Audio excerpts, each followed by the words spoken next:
Episode of the Iron Guyz. I'm your host, Luke, along with my co-hosts, Harris, Ryan, and Brad. George is out sick. He's the one and only person that even has a team in the fucking playoffs. So, great time for him to be out. I mean, we're going to talk about the Bears without him. Yeah, we're going to talk about the Bears without him. All right. So, let's get college football recap done. Transfer portal drama. Apparently, Harris and Brad have the solution to Nebraska's problems. Let's judge how shit both of their plans are. All right, who do you want to go first? You can go first. Yours is probably a little more serious than mine, unless we want to start with the unserious. Oh, let's go. No, let's start with the unserious. Let's go with the unserious. Let's go with dumb. Well, in this scenario, Brad is dumb. Well, no. In this scenario, I am realistic. We'll call it, because this is a really realistic. Realistic when you literally just said you were being unserious. Well, but it's realistic. So you guys get all this NIL money. It's very important to sign players. I don't think you should use it to sign players. There's a very important film that came out in 1985. It's called Back to the Future. Now, you need to fire Matt Rule and you hire Doc Brown. And you need to drop all of your money into figuring out how to make a DeLorean and go 88 miles per hour at the right time. And then you can travel back to 1993 and be good again. Otherwise, no, Brad. I thought he was about to say like steal the almanac of sports or something. No, that's what like I thought. I thought you were saying. I thought he was gonna say we're gonna put Biff as the coach. Otherwise, you're. No, Brad, I thought this was going to be a gambling thing. No, I thought Deadass were going to be like, we're going to put Biff as the head coach of the Nebraska Cornhuskers. Biff's not betting on Nebraska this year, I can tell you that much. All right, Biff's not looking at Nebraska this year. All right. That's fucked up. All right, that was very funny. Anyway, I think that should be the clip for this episode, to be honest with you. That right there, actually. Anyway, on the serious fucking thing, Brett kind of jumped around it a little bit, but I'll get to it actually for real. This has to be rules last year. It's kind of like make or break for him. He has to go like at least 10 and 2. If not, I'm sorry. Why is Nebraska just settling for 8 and 4 every the last 3 to 4 years? He won't go 10 and 2 next year because have you seen their fucking schedule? I've seen their schedule. They should have gone 10 and 2 this year. Luke, but we'll get into it in like a little bit, but like looking at the college football playoffs, and hell, you can look at the NFL. What is the most important thing? Coaching. O-line, D-line. Coaching. I mean, look at fucking Kurt Cignetti right now. All right, here's my one pushback about Kurt Cignetti. He's doing something that hasn't been done in college football ever. Mm-hmm. Ever. He's doing something that is out of the norm and it's working for them. Does that mean it's going to work for every single program? Probably not. No, but I'm saying our team's going to try to implement it. Fuck yeah, they will. It might work for some, it might not work for others. Right, but I honestly think Matt Rule is a culture setting coach when you guys need a fucking guru. No, see, here's the problem. Here's the problem, boys. You can't fire a guy again. This is the problem. You need stability. In this day and age in college football where there is no stability, you need somebody that's going to bring that for the long haul. You get rid of Matt Rule next year, that 2027 class, who is a top 5 class right now, that'll all be for nothing. That'll be gone, and we'll be starting right back from ground zero. So you're saying move the timeline up to 2027, it's Matt Rule or bust at that point? Yes. Move it up to 2027 or even 2028. Because I think he's got 2 more years. He just signed that huge extension. There's no way that they're going to fire him. Hey, Ryan, if next year we get this whole entire new staff coming into LSU, and they lay an egg and they go I don't know, 7 and 5. Does anyone even survive year 1? Yes. There's fire everybody. Fire everybody. I think they might have assistant coaches most definitely don't survive. Yeah, who cares about them? Every single person, because they're not going to be able to recruit against anybody else if they are not that good of a record.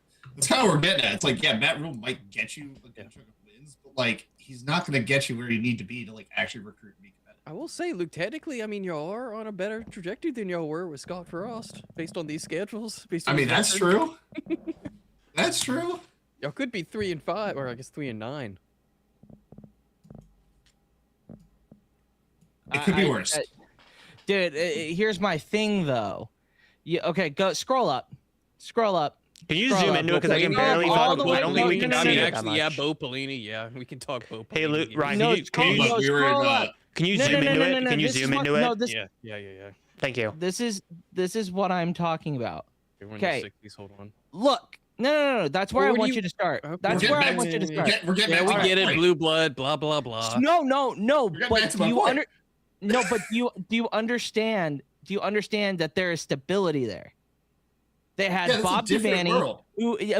But do you not? Okay, even with Nick Saban, for the longest time, he was given time. Look at Kirby Smart. He was given time.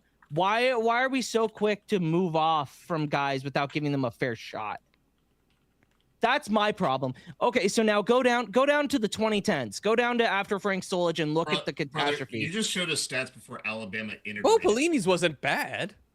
Bo Pelini's wasn't bad, but he always got beat by 60 in a big what does light blue game. mean?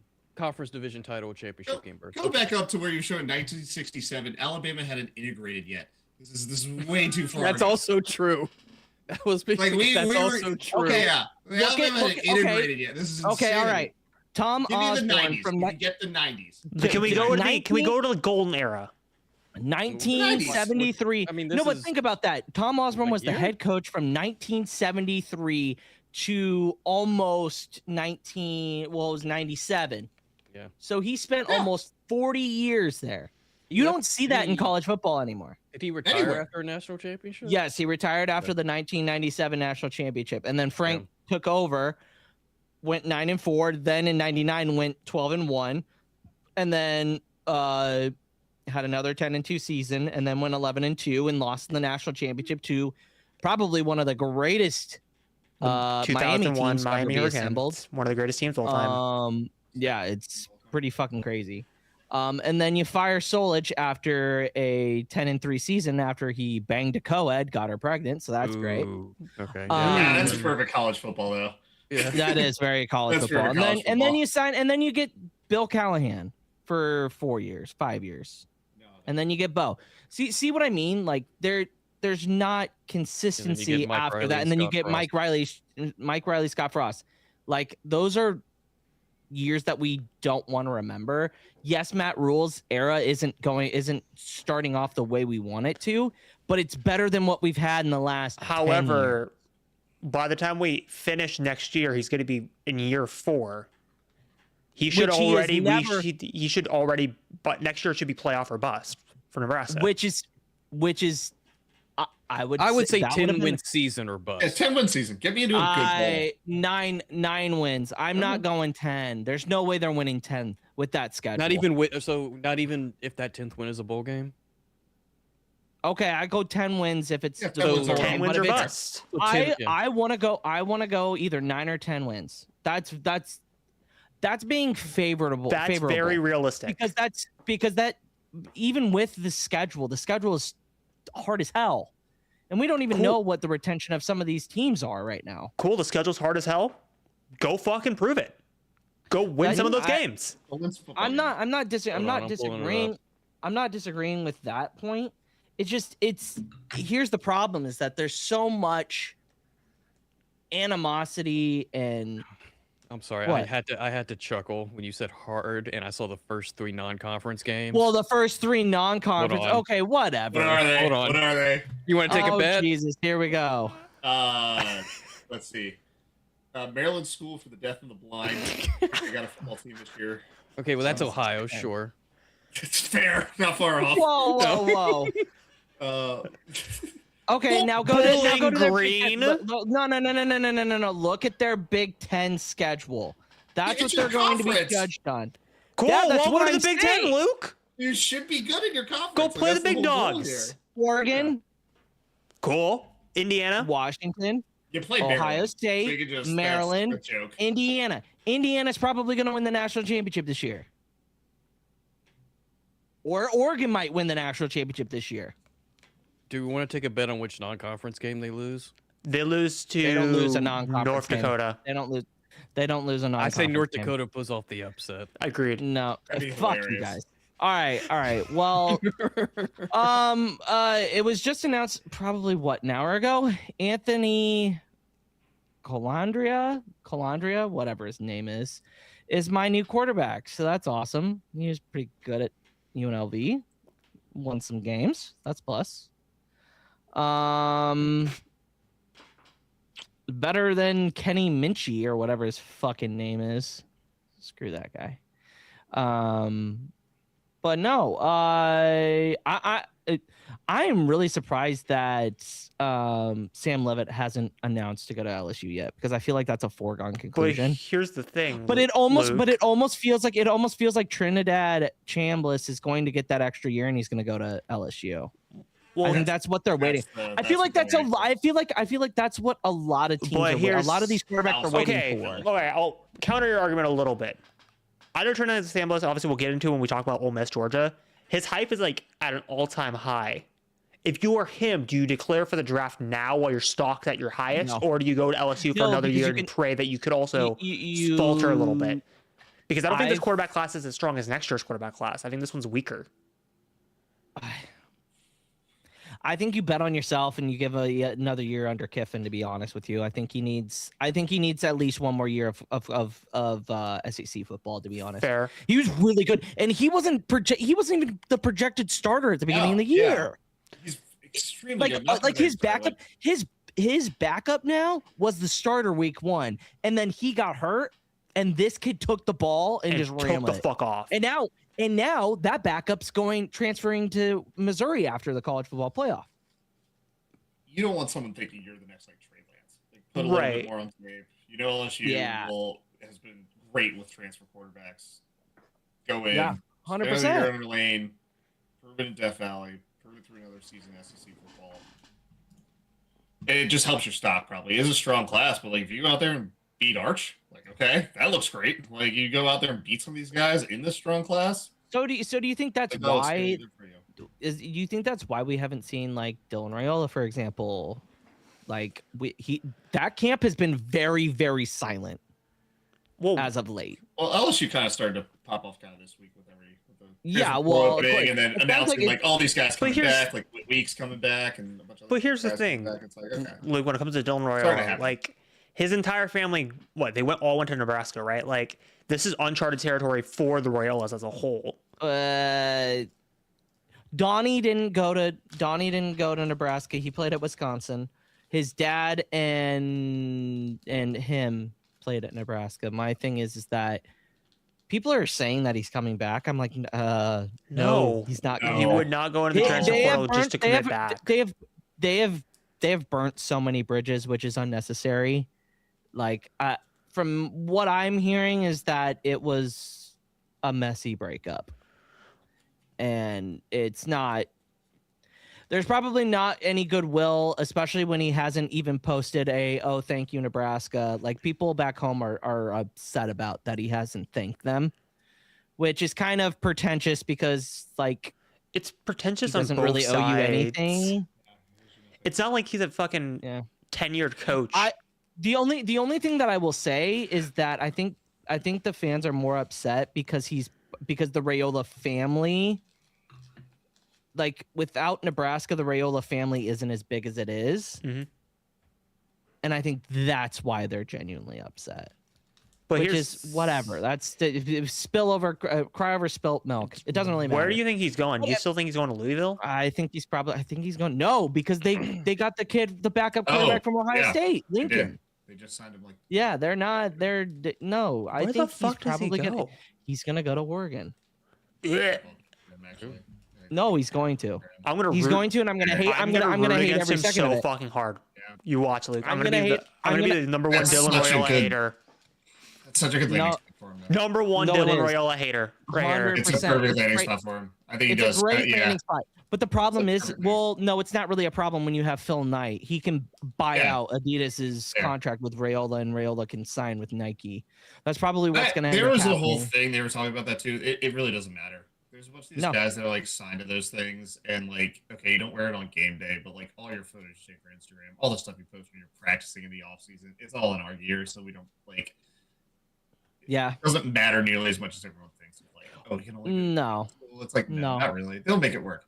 Adidas is not going to lose Dylan Raiola and the potential he has just because he goes to Oregon. They're like, no, he's still an Adidas athlete, kind of thing. Yeah. Mm-hmm. I don't know. Also, it's Nike, and Phil Knight will just be like, "Fuck you, I'll pay you." I'll pay my competitor. I don't give a shit. I don't care. Yeah. I think that is a pretty good landing spot, but I feel like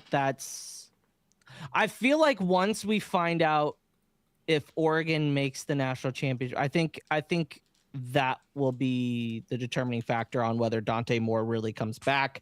I think Dante Moore would be stupid. Dante Moore's going. I think it'd be stupid to declare for this draft, though. No, it's the perfect time for him to declare this draft. Why would he not? He's the number 2 quarterback, maybe the number 1 quarterback at some team's eyes. You declare right now. Well, who cares if you're not ready? It's money. Besides Mendoza. Mendoza's going number 1. Yeah. But Brad, you say Mendoza's going 1. Would you be shocked if a team like in the Baker Mayfield draft and that whole draft full of a bunch of quarterbacks that no one was like 100% sure on, that the Raiders are like, maybe Dante Moore's our guy? That would be stupid for them as an organization. It would Dante Moore's like very solid, like above average quarterback that probably doesn't have as like high of a floor as Mendoza, but might have a higher ceiling. True, but it's also like, here's the thing: depending on who the Raiders hire, because we know Pete Carroll's one and done, that may be a worse situation for Dante Moore. like as Dante Moore, you don't care because it's like 2, you're guaranteed so much money. Who gives a shit? Well, because to me, it's like this is this is crazy. You're thinking as a rational human that's like, oh, I want to go to a good franchise. If you're a top end quarterback, you don't go to a good franchise like 90. No, you never do. But here's the thing: like, I'm obviously, saying, you just gotta suck it up and be like, I'm going 2 instead of going 20. But here's the thing: like, obviously, it's bad as a Washington fan. You know it's bad when I'm a Washington fan and I'm wanting him to go later, because I'm tired of watching these great quarterbacks in college go in the top 3. And they go to a shitty team, and their fucking development just gets fucking flushed down the toilet. They're never not going to go to a shitty team. Yeah, that's the thing. Well, Brad, unless your name is Patrick Mahomes or Josh Allen or Lamar. But even then, it was a smart franchise that traded up. Or hell, like, I mean, JJ McCarthy has not panned out as a quarterback, but fucking him going to the Vikings was a good move for Minnesota. I don't think it was. I think I preferred that. Kirko change. But here's the thing: I would have preferred them getting Penix over JJ McCarthy, but them drafting a quarterback there was not a bad move. You're hoping and praying as a quarterback, and if they're like you're the 1 or the 2 in this draft, you just go out. You don't Matt Barkley yourself. Well, and like also, you're the guy, and then you go back for a year, and it's like, also kind of think of Bryce Young. Look how well he's kind of bounced back. Like there's been times I mean, we'll get to that when we get to Bucks Panthers. Yeah. Unsure. Yeah. But anyway, I think another team that Dylan Raiola could possibly end up at is Miami. Miami upsets Ohio State. The U is the U is officially honestly. Yeah. Okay, Mike Irvin. Yeah, Mike Irvin. Yeah, him belt to assing that. That was really a surprise, to be honest with you. I really thought Ohio State was going to take that from them. Miami's playing good ball, and this just goes to show you this is why Notre Dame was not in the playoff. Miami deserved to be one of the 2 teams in, and it's panned out. I mean, when the 60-yard pick 6 happened, I was like, oh, this is a fucking game. Okay, this is not going to be Ohio State just runs them over. I'm like, okay, we're actually going to have a fucking game here. Fun fact, Chamar Brown from Omaha. Nebraska didn't throw a bag at him because of Emmett Johnson. So that's interesting. You snooze, you lose. Is Miami the team to beat? I think they're a good story. Okay. Of all the defenses left, yes. Indiana. No. Indiana, I think, is more of an offensive team. I think Indiana's more offensive and defensive. I think they're really well balanced. No, hold on. Indiana held Alabama, who was to 3 fucking points, dude. Yeah. But that Miami defense. But here's the thing. I'm not trying to compare. I think what Kurt Cignetti did in the Rose Bowl is like fucking top tier coaching. But here's the thing. I think Ohio State is the crazier offense of the 2 offenses. So what Miami did, I think, is more impressive because you have to deal with fucking people like Jeremiah Smith and Carnell Tate and saying it. Well, Alabama, don't get me wrong, they have a good offense, but it's not anywhere near Ohio State's. Yeah, but we also have to remember they played in the ACC, and they didn't even play in their conference championship, which isn't really their fault. That's not their fault. Not their That's fault. the ACC's archaic tiebreaker rules. But again, like I said, We'll give you Big Ten. You can take Miami. We'll take Maryland back. I agree. Oh yeah, We'll do I that. think that's a great idea, actually. I would really like to play Duke and UNC Virginia basketball again. Dude, if Miami wins the national championship, all the memes about Duke are going to be fucking hilarious. Yeah, Duke's social media team is going to pop really- the fuck off, and it's going to be funny. yeah. I think that game with Ole Miss is going to be interesting as hell. I think it's the number one defense versus the number one offense, and it's just going to be whose will's going to win that game. Moving from one crazy game to another, Oregon wins a defensive battle. That one felt more belt to ass than it really I was gonna say should that have. I consider this a blowout. That's a goose egg. That's a blowout in my book. Yeah. Okay. Yeah, I mean, yeah. And it felt like they could have scored a lot more if They didn't, should kind of have. misfire a couple I times will. there in the I red will zone. also say, dude, Texas Tech defense played fucking out of their minds. Morton just forgot to play quarterback in the last fucking 26 days. Yeah, which is really, really interesting because talking about transfer portal, Brendan Sorsby, did you hear how much he's getting to transfer Oh, it's to insane. Texas Tech? It's like $5 million. $5.1 million. They put And a damn sign in Times Square. But like I was gonna say, Yeah, people are asking questions on how that actually makes sense because of like the NIL rev share. revenues, the rev share, Rev and it being share. approved by clearinghouse. And some people think schools this just is the don't problem. care anymore. This is the problem. The NCAA doesn't want to enforce their own Yeah, rules. I was gonna say I saw somebody accuse the That's schools not of just real. not being scared of clearinghouse. Like the clearinghouse has like no authority, no power. They or don't. anything. Again, They we can talk don't, about and- rating agencies if you want to get into like the 2008 financial collapse. They're all fake. Yeah, they Because there's it- multiple of them. That's the whole thing. If you go to one rating house and they're like, we're not going to rate you because we don't believe you, just go to the other one and they'll rate you because it makes the money. So Yeah. that's why they rate you. Yeah, well, and i.e. it's the- how our economy collapsed in 2008. Well, and it's the Same thing fact that they have all the oil money. Like literally, that's where all of their money is coming from, and it's coming from one big ass donor who is a top 1%er of the top 1%. Also, It's like Jerry Jones up in this bitch. I will get to it when I talk about the Bucks. Can we talk about how like Texas Tech's draft class coming in the NFL? I fucking love a lot of their defenders coming into the NFL. They're Andy defensive tackles. Bailey, welcome to DC, brother. Fucking Jacob Rodriguez, you are a Buccaneer. Yeah. You Yeah, are a Buccaneer, you did, Jacob man. Rodriguez. Come replace Devontae. Dude, I really like their defensive line, and think of Aliens. they're doing it. They're doing exactly what Signetti's doing. Yeah. They are hitting the transfer portal hard. Look at their recruiting class for this year. I'm pretty sure it's Yeah. a top 25, Yeah. It's a good class again. and it's like they're doing it the smart way. They're getting like a top 25 class every year, but they're main filling it with transfers. That's how you do it. You get guys in that are young that you can build upon, and then you let those guys go out and reap the rewards. No, I kind of agree and I kind of disagree. I feel like this is gonna be weird. I honestly feel like, obviously we talked about like the college football kind of getting closer and closer to the NFL the last couple of years. The transfer portal is free agency. Your recruiting class is the draft. You go recruit guys that you think you can develop who could be interesting prospects 2 to 3 years down the line. Your transfer portal is, I need this guy right now or our season is going to be fucking horrible. 100%. Nebraska just got a tackle, Tree. I can't remember his last name. It's a crazy. You do it to fill holes. Guy from no, literally offensive tackle. Only gave up 1 sack. Played for South Carolina last year in the SEC. Oh yeah. Sign me the fuck. I would rather us spend money on the offensive defensive line than at quarterback. Wait, to be honest. Bingo. Back like 20 seconds. You're really excited because he played where last year? South Carolina, Played what conference? Playing? the SEC. Yeah. But here's the Well, thing. well, it'd be the same. Hey, guess what? just means Hey, guess more. what? Just Hey, means more, brother. Oh yeah, y'all and your hey, fucking. You said it. not me. Hey, You said it. Brad, and Ryan, what was the SEC record in bowl games this year? What was Hold on, the hold SEC on. Do record bowl games in matter? college Do football they not? Bowl playoffs? games You don't keep matter saying bowl anymore. games don't matter anymore, but Bowl all of a games sudden they matter, do matter when we baby. see at the It record. comes to your No, record. no, no, no, no, It no, matters no, all no, the no, no, no, time. no.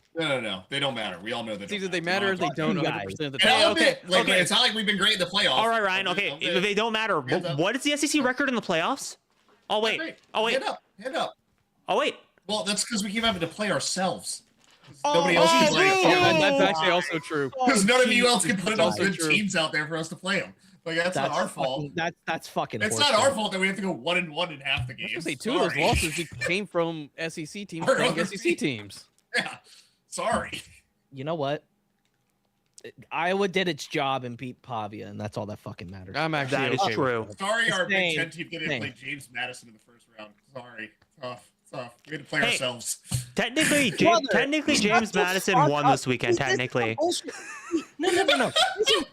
This is the bullshit part. This fucking asshole just smirks and laughs when he has both when he's double dipping. Oh, Big Ten for basketball. Oh, SEC for football. Like fuck you, Brad. No, I've stood Oh, by I thought you were this. about Ryan. I thought you were about Ryan with fucking No, like no. Tulane and that kind of I've shit. always been an LSU football fan, but I grew Tulane up is in Maryland. Tulane has SEC blood. All right, Yeah. they are a founding school. And Maryland, Oh my you know, Y'all make me we sick. suck. We've been terrible my whole life. They're not my main team, but they're my main basketball team because I grew up here and they were good. I feel like I'm like the most interesting I can- of the college football people because we got like the fucking hardcore SECs people. We got fucking Luke who's like fucking stubborn with Nebraska, and then I'm the new Big Ten person that's like, I'm just fucking here. Yeah, really. We You can have talk. no- We can talk so much about the early 2000s Maryland Terrapin basketball teams. Oh Jesus, we don't have enough time. We don't have time for that. We got playoffs. I to can, talk if about. you really want me to, I can go through all their free throw routines from the national championship year.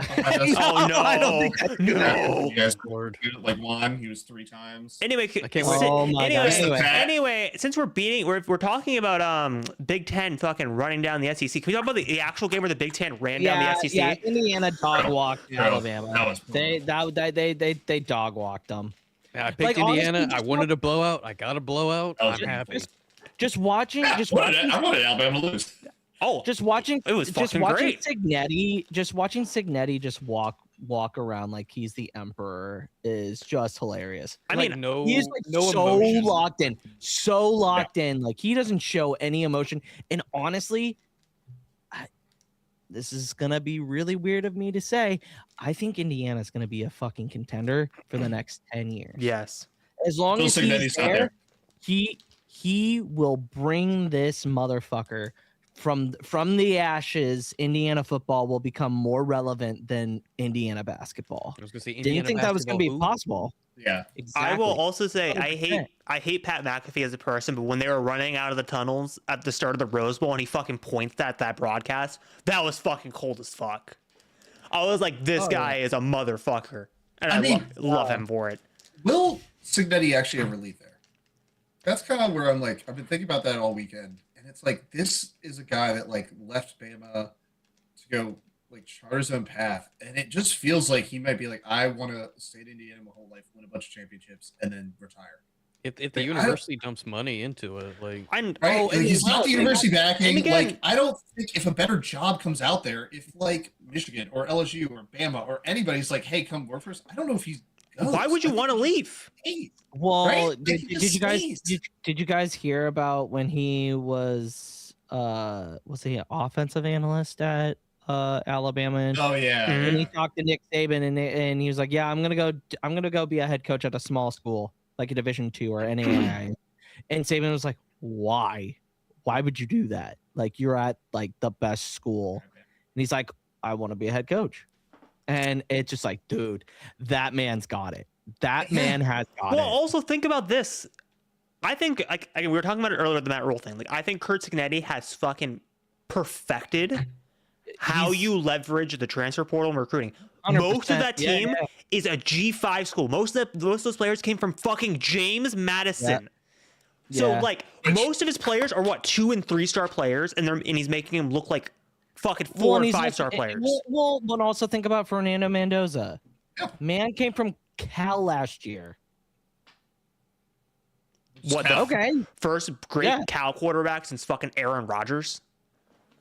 Like when you're like a Jared Goff did go there. Oh, Jared Goff did go Cal. I forgot about that. but also you think of like the academic side, you're going from Cal. Yeah. Indiana, like you gotta like also take that into account. And he's like leveraging like I might not be a quarterback forever. I should probably get a good education or 100%. Kirk Cignetti, and I'm now the number 1 overall pick. They literally they put belt to ass. Like I don't think Bama had much like even thinks or thoughts behind those eyes at all. They just got outmanned, out schemed, and it just goes to show you. I honestly think that Indiana's going to win the national championship. I agree. I really think so. I think Oregon has a pretty good. I think, in my humble opinion, I think Oregon Indiana is the national championship game. Indiana felt like we were texting about Indiana felt like Alabama in that game. Yes, 100%. Yeah, like, the whole time you're just it was never a doubt. Like they stepped on the sure. field and it was just like it was never a doubt. Like they were it just like you just felt confident the whole time, and like there no mistakes. Tough. They play tough defense. They run the ball well. Their quarterback doesn't fuck up. Like it felt like watching an Alabama team. Yeah, like, and I also love how the entire because I couldn't go on my phone because I didn't watch Stranger Things at the time, so I only had the broadcast on while I was making food. I remember while they're like for the pregame like run up to the actual game, all they were talking about really was Fernando Mendoza and Alabama. That's all they were talking about. I was like, they put more coverage on the 8-3 fucking Alabama team than fucking Indiana, and I was like, are you fucking kidding me? Yeah, I'm tired of his Alabama bias. Honestly, I think Indiana is going to be the next team of destiny. I agree. Like truly. I honestly think I know it's too early to tell. I think they're going to be a national. I think they could be a dynasty. I don't know. We'll see. Because a lot of these pitch right now. a little kids. I mean, not a little kids. Oh, what the fuck? High schoolers? What the fuck? Sorry, that threw me off. I don't know what the hell that came out of. The way that a lot of these coaches are going to be able to like pick up on what Cignetti's doing, and they're just going to do the blueprint. And once people start figuring that out, the level playing field is going to start to really show. I don't know. I don't know. I think it's more, but he's such a fucking great schemer and a good guru, and also knows how to leverage lesser talent to make them actually look better. I don't even know it's leveraging his coaches in the right way too. Like we talk about this a lot in the NFL. I get a lot of his coaches in the place to succeed, and like it doesn't feel like he's exclusive in a sense. Like I get like he just cares about ball. Like Bill Belichick vibes from him. He's willing to. He's really fucking good at like. I don't see like. I win. Google me. Yeah, everybody laughed. Better recruiting pitch. Oh my god, it's so also good. I was listening to Indiana coaching staff who were there before Cignetti talk him up, and they were like, yeah, like the best thing we did really was like take our position groups out to like dinners and stuff, and that's all we really did. And we were just kind of hoping we'd win some games. Kirk Cignetti came in and established a culture saying, like, we will win a national championship. That is our fucking culture. And he has held them to that standard. They have a standard and they will not go below it. No, 100%.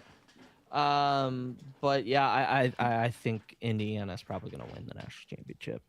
Ole Miss wins a late game thriller. Awesome. What a game. The fucking game that would never end. Know the future, don't even care. So fun. Like, it's a great game. The game that ended like 3 different times.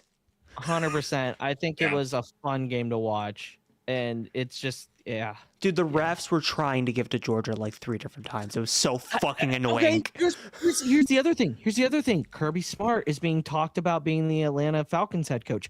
He's not going there now. Why? First of all, why would you? Jim Harbaugh will love him to Atlanta. Would you? Oh my god, I would want to jump off. John Harbaugh, sorry. Or John Harbaugh? Like I can take John Harbaugh. Harbaugh. About that. Don't worry about the Kirby Smart. Kirby Smart's like. I can take John Harbaugh in the NFC South. Who cares? I don't fucking care. I'm not really scared by him. We can talk about it in a bit. Yeah, we'll talk about it in a bit. Yeah. I don't think Kirby's going just because that might. No, Kirby Smart. Why would he leave Georgia? I don't think I don't think he leaves Georgia either, but I just find it very interesting that like people are like throwing that out there. Like, why would you leave? I don't think like we You're talk about making these like so much money, Oh, and you're talk about these- guaranteed a top 5 program every fucking year. Why would you leave? we talk about these Saban guys. And, like, what do you think Saban told him about like when he left the NFL? Like Don't he's like that fucking was like, go. he said it so many times. Like my biggest mistake in my career, in a sense, was leaving LSU. Now, granted, it worked out well for me, and I won all these championships at Alabama. But like, I should have not left LSU. Like, 100%. what do you think he's telling these guys like Kirby Smart? Like, go Don't take that coaching fucking- job at Georgia, and just like don't get that leave? Don't temptation leave. of pro football. Don't leave. Yeah, don't leave. Don't leave. Like, Well, here's the you can other. build something. Here's the Dude, other thing like, about that's college coaching to like NFL. You get paid way fucking more at college, and you will always like in Georgia's case, you will always be in the Your top 5. buyouts are So so what? much- your- Like unless your ultimate dream is like I want to win a Super Bowl, why the fuck would you leave college? Honestly, like winning multiple national championships is almost as prestigious as winning a Super Bowl. I wouldn't even call it almost. Like I view it in a I sense put as a coaching in the same way. Like, do you really Yeah, view Nick 100%. Saban that different than Bill Belichick? No, not No. really. Like you're like honestly- that's the same guy. Like, Honestly, I would put him higher than Bill Belichick. Actually. I wouldn't fight you on it.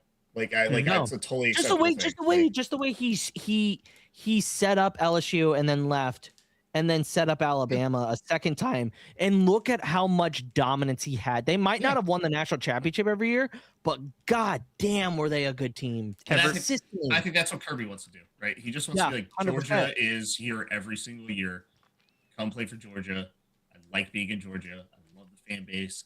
I love it here in Athens. Like, why would he want to leave that? Also, And I think it's because Saban's there. Is like, don't go, don't do Yeah. this. Like, be here, Yeah. do this. I thought it was very telling, not to go back to Indiana, Alabama, but like how Saban was like, they were talking to him, like he was like, yeah, I was golfing with some of my buddies, and they were saying, yeah, we should beat the shit we should belt to ass Indiana, and Nick Saban was like, have you seen this team play? Yeah. Good as hell. And it's funny because you think Saban would be like, yeah, Alabama all the way. Nah. He is starting to become like a very good analyst. yes. Saban's great. I like Yeah. him as an analyst. I think I like him he too. doesn't have like a full filter going on. He kind of just says what he wants. I like it. I think he should be the commissioner of the college football playoffs. I wouldn't I hate that agree. either. Yeah, I kinda Not in the I college football think he's playoffs, just smart. I in think he's- general. Well, yeah, I think he should be the head of college, like the college football department, if it's going to end up being that way, because the guy knows exactly what to do. Like, I've screamed this until I'm blue in the face. Put the transfer portal at the end of the semester. Oh yeah, no, after yeah. He brought that up in the. In Well, the, at I game also day, now that we're talking about this, I put it in the notes originally, but like I guess we'll talk about it now. Like I thought Dan Lanning before Oregon Texas Tech actually had one of the smartest ways to fix college football as a whole. Is you basically start in week 0 and you run Yeah. and just I said nonstop. that. I said that. Yeah, I really I said that 2 weeks ago. coach. Like I also really like Dan Lanning. I think that's right. and then No, also I agree. 100%. I know it'd be I agree hard with to like anything else. negotiate with the NFL. He also said like college football should forever be on Saturdays. This is fucking stupid. If we run it through December, 100%. there's no risk Yeah. of us not playing on Saturday. Well, 100%. Your national championship should be either Christmas weekend or New Year's. well, New Year's. or New Year's. New Year's. Or New Year's. Yeah, 100%. Because people Or are going to New get Year's. distracted Christmas week. That's too Hell, much of a I don't distraction. hate doing the big bowl games, but like you have the playoffs start earlier, and then just the week after Yeah. New Year's, like this week, like yesterday should have been like national championship. 100%. Yes. And then you get to and make the You just goddamn adjust national- everything. Well, No, also, but I the think Bulls will- I think it also maybe would next help Monday. the NFL because like we're really excited about college football playoffs. Oh my god, the national championship just ended. Oh my god, the NFL playoffs are just starting, and like it would like immediately flow into the others instead of it all going at What the same if- time. What if they did it? What if they made the national championship New Year's Eve? Because they know everyone is off New Year's Day. Yes, I just think you're never gonna get those like bowls like the Rose Bowl to move off their day. No, That's they the won't. thing. And so Which like, is, which what you honestly, really need I don't. is I the don't. NFL to kill that Monday night playoff game we have next week. Yes, 100%. And then that And you we just need it- we you need just it to move be the playoffs closer. back. The Rose Bowl and that like Is Orange back Bowl, to that being the whole natty. line is that, and then the I natty think is it's just just- the Monday after, right? Like I- you just don't have this extra playoff. No, No, I think the Rose Bowl don't should be want back a to being the Monday. natty. No, Yeah, like- 100%. I wanted the Rose Bowl to be the national championship where it's played I wouldn't every hate that. single year. I'm just talking realistic because the Rose Bowl's not going to move off that day. No, that's why I'm saying you don't move that day. You just make it the That's why national you- that's championship. why I you just make it like that gets too weird with all the days and moving things. You just like Rose Bowl is always the semifinal, right? The Rose Bowl, and then the other bowl gets rotated: Peach Bowl, Orange Bowl, Sugar Bowl, whatever. Who cares Yes. about the rest of them? But that's that day, right? Like Well, you that's know, that I day. said the Rose last Bowl, week- the other one. I said last week all the bowl games should just be the week 0, week 1 games. I don't disagree with that move either. Yeah, Yeah, you're like that's what you're playing for if you don't get a playoff spot. Is you're just playing for a nice, non-conference. Well, neutral and it site gives game. and it gives everybody, and if you put the fucking transfer portal opening up at the end of the semester, the spring semester, you get to revamp your teams, Well- and nobody knows. Well, nobody Luke, can. the reason you why might get Luke, a whole year. the to reason why prepare. Dan Lanning said that is because if he did it that way, and let's say the national championships after New Year's, the transfer portal opens after the Natty. Yeah, but I'm saying, that's fine. I'm okay with that. But like, And players You can don't move in even J know- term. well, but here's the other problem. You don't even know if what your team looks like at that point after the season. You know what I mean? Like, you don't even go through spring ball, and you have guys transferring that. Some of these guys aren't going to land at places. Like, some of them will, yeah, 100%. Some of them will, but some of them won't. Like, the grass is not always greener on the other side. Mhm. And we've seen plenty of players. Nico Iamalava, yeah, what? No one knows how to say that last name. No, I don't either. No one knows. But like, he got the short end of the stick. Like, he made a bad decision. In my opinion, it's the same decision that the Rayola's made. Like, the grass isn't always greener on the other side, and that's just how that works. Ryan, FCS, go ahead. Give us your I am guess. so Fade out, disappointed that nobody was I was like talking with me during last night's FCS. Sorry, I fell was asleep. busy I on my was- birthday. I was Sorry. studying. It was such a good game. Illinois I State didn't was catch the so, highlights. it was so I didn't catch close the on highlights. like a Cinderella run. They were Well, they Illinois were not seeded. They were a first No. round team. They beat North Dakota State earlier. That game was so good. that is what the FBS level should be. Mm-hmm. That's what they're shooting for. They want that Cinderella to come in and win. And I just don't know if it will ever happen. I love that the FCS championship game is called the D1 football championship because the FBS cannot call themselves the D1 football championship game because it's not technically NCAA. Yeah. So it's a hilarious, but like, Oh, I didn't even realize that. yeah, the college football playoff is not organized by the NCAA. D1 FBS D1 football is the only football league that Crazy. doesn't have like an actual NCAA championship Hence the bracket. game. Oh, that's true. Good point. Good point. Before we move into the bets, you want to talk about records? Yeah, college? go ahead. We'll just run speed run it through real quick. Okay. So in last place for college football playoffs, you got me and George. We both went 1-3. Very sad. We fucking whiffed on that one. No one saw fucking Miami. No one saw Georgia. We both whiffed on that one. In second place, we got another 2-way tie. We got Luke and Ryan, 2-2. And then God at the damn fucking it. top of the mountain Brad. for college, 4-0. only because of the Miami 9.5 fucking bet that he had actually with. And by the way, the footage got fucking weird on YouTube, so I can't even go back and fucking verify. So I just fucking trust Brad on that one, which probably I I shouldn't have have. the bet slip. I can show you. 3-1 Yeah. Fuck you, because Brad. of Miami. Fuck you. Fuck We you. bet on a heater. I don't feel great about the NFL bet we placed earlier. We'll talk later. The NFL bets Yeah. I feel fucking. I have some interesting ones I'm gonna throw when we get to that. I don't know the whole lot. Right now. We're a talk though. All right. Let's get into the games. Miami versus Ole Miss. Oh, wait, go ahead. I wanted to just briefly mention the Division III national championship Yeah, go Oh, ahead. yeah. with Wisconsin River Falls beating the North Central Illinois, who had won like 3 of the last 5 national championships. Matt Walker, the head coach for Wisconsin River Falls, he had been there since 2011 and only won 3 games in his first 3 seasons there. But somehow turned the team around after not having a season during COVID, and then wins the national championship. First playoff appearance since 1996.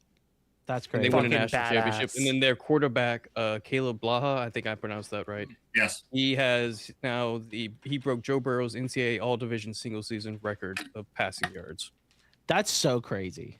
Those are Division III players. They are not scholarship players. They are there for the fun of the game, and they I hope shocked everybody. I hope he gets drafted to the NFL. I hope some like great team like fucking picks him up and just tries to develop him. That would be fucking awesome. I think He was the guy that was a basketball player before in too. They're like, can you? Oh he yeah. might have been yeah, I think he was Yeah. basketball. I think somebody convinced Basketball him to player. play. Yeah, I'm trying to Yeah. see what his classification like what It was. I heard some sort of that. It was like he played basketball. They're like, can you like throw the football? Can you More or less, like very D3 type the thing. ball? he's a Can you senior. make so, can you create a grid spiral? Okay, cool. all right, go ahead.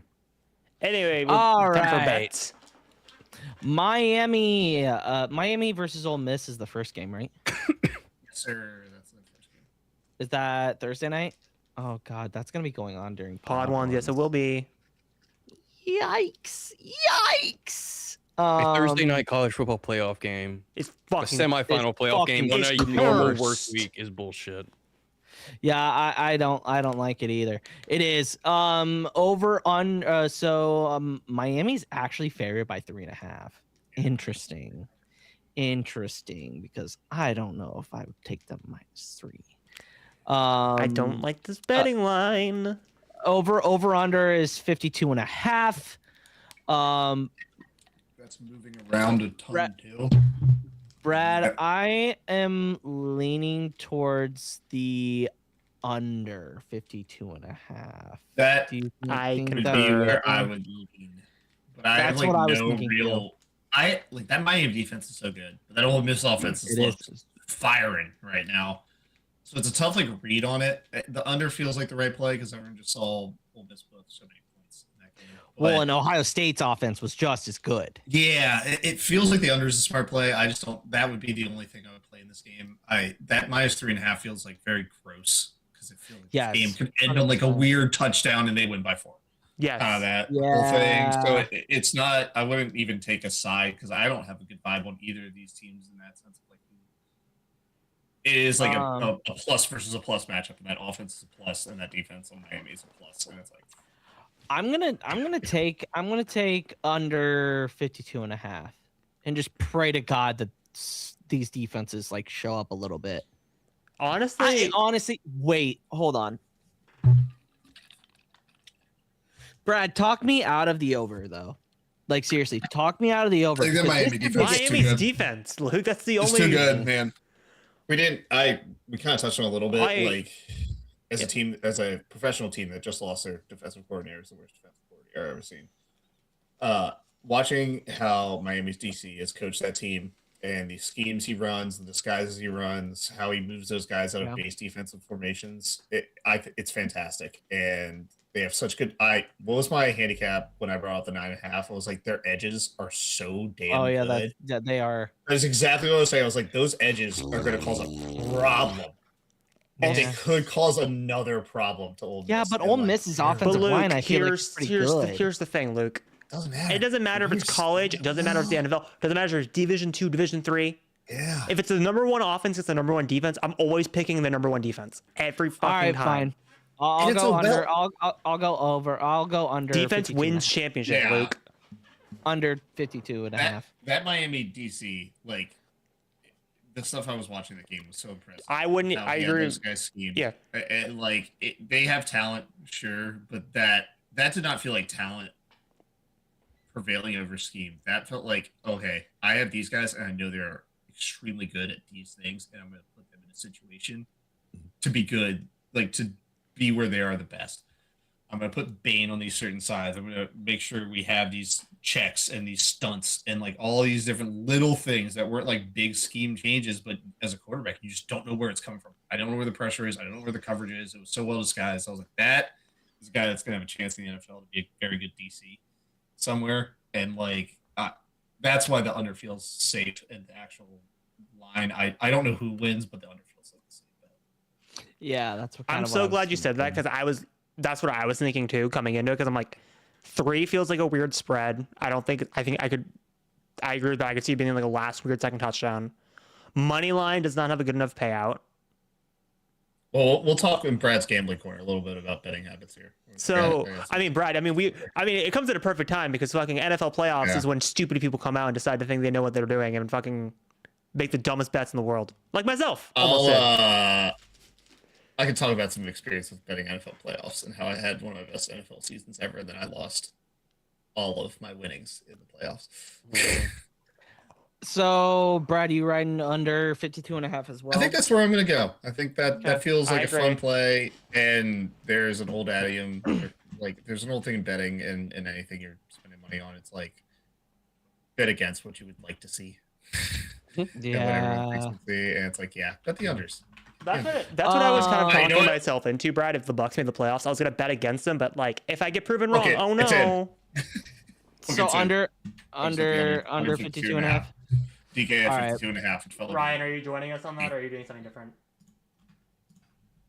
Oh, I guess I should have actually read the group chat when y'all were talking about that stuff. We're doing under 52.5 for. No, he's talking. So Harris isn't talking about the bet. No, we're talking about Miami Ole Miss. We're talking about Miami Ole Miss. We're all doing under 52.5. We're all doing under. DJ and Brad's bringing into some more gambling flavor to this podcast. Oh, gotcha. Okay, so under. I wouldn't be against that. Under 52.5. See, I feel like that's a solid play. Now this next game, the next game, Oregon versus Indiana, the Chick-fil-A Bowl. Indiana's favored in 3.5. Over under is 46.5. Oh my God. Everything in my fucking soul wants to take Indiana minus 3.5. They won by 10 on the road in Autzen this year. This was one of Oregon's. This was Oregon's only loss. And they lost by 3. And they made Dante Moore look like a fucking D2. I mean, I'm not trying to just like D2 players. They made him look like not Dante Moore. But God damn it. I love Dan Lanning. I don't. I fucking hate him. Harris, give me your pick. You know what I'm going with. I'm a fucking spiteful Washington fan. I'm going Indiana. That's Indiana also even if like removing my like Oregon bias and throwing that to the side. Kirk Cignetti is so much of a fucking dog right now that I don't want to pick against him. Like I don't want to pick against him for the rest of the playoffs. That's what I'm saying too. But 3.5 is a disgusting number. I don't like the spread. I don't like the spread at all. I don't like it either. I would just I wouldn't bet on this game, to be 100% honest. If I gun to my head, if you're like you had to bet on a college football game, I'm picking Miami Ole Miss of these 2 games. Brad, I honestly, a little bit of me wants to hedge. I want to do. Well, I almost want to do Oregon plus 3.5. That's what I was about to get. Wait, is that I don't really have an unbiased opinion on this game because I have a future on Oregon. Oh yeah, he put all his money on Oregon. I forgot about that. Right. Yeah, that's right. And so I have a very solid future going in, and I have no reason to actually play anything but like a hedge on this. But here's the thing, Luke. Do you do the 3.5, which I don't like the spread at all, or do you just do Oregon plus 150? I do. I think Oregon covers the 3.5. I think this game is a 1-point game. But here's in my honest opinion, I think Indiana will win this game, but I think it's going to be less than. It's going to be what if it's like the last? What if it's like Oregon, Indiana, like last one? What if it's like 27-24? That's 3. Would that cover it? Because it's still half. 3.5. Or would that just would that be a push? Would that be a push? No, it wouldn't be a push. It wouldn't be a push. You'd get the win because if they won by 4, then it would be a loss. Because there's no way of getting 3.5. Yeah. They either win by 3 or they cover or they either don't cover the 3 or they do cover the 3. Or they just win straight up and that doesn't matter. Or they win just straight up and it doesn't matter. So damn it, Brad. I may hedge. This is probably my hedge opportunity. Are you good? So you're gonna take Indiana minus 3.5? No, he's doing Oregon. No, I have Oregon plus. Basically, I have Oregon in this game at plus 330. Yeah, I kind of figured Brad was going to do that. So I already have them at plus 330 for them to make the national championship. So I'll just probably end up hedging. Hedging with Indiana. Yeah, I'll hedge with Indiana at some point because I do think Indiana probably wins this game. But my Oregon play was like something weird happens in Indiana, Alabama. Luke, use your brain. Use your brain. Fucking. Come on, you know it's Indiana in your heart, but if you want to play, a little risky. You can do Oregon plus 3.5. Oregon plus 3.5. I think Honestly, Oregon plus 3.5. I feel like that's a really good number for Oregon at plus 3.5.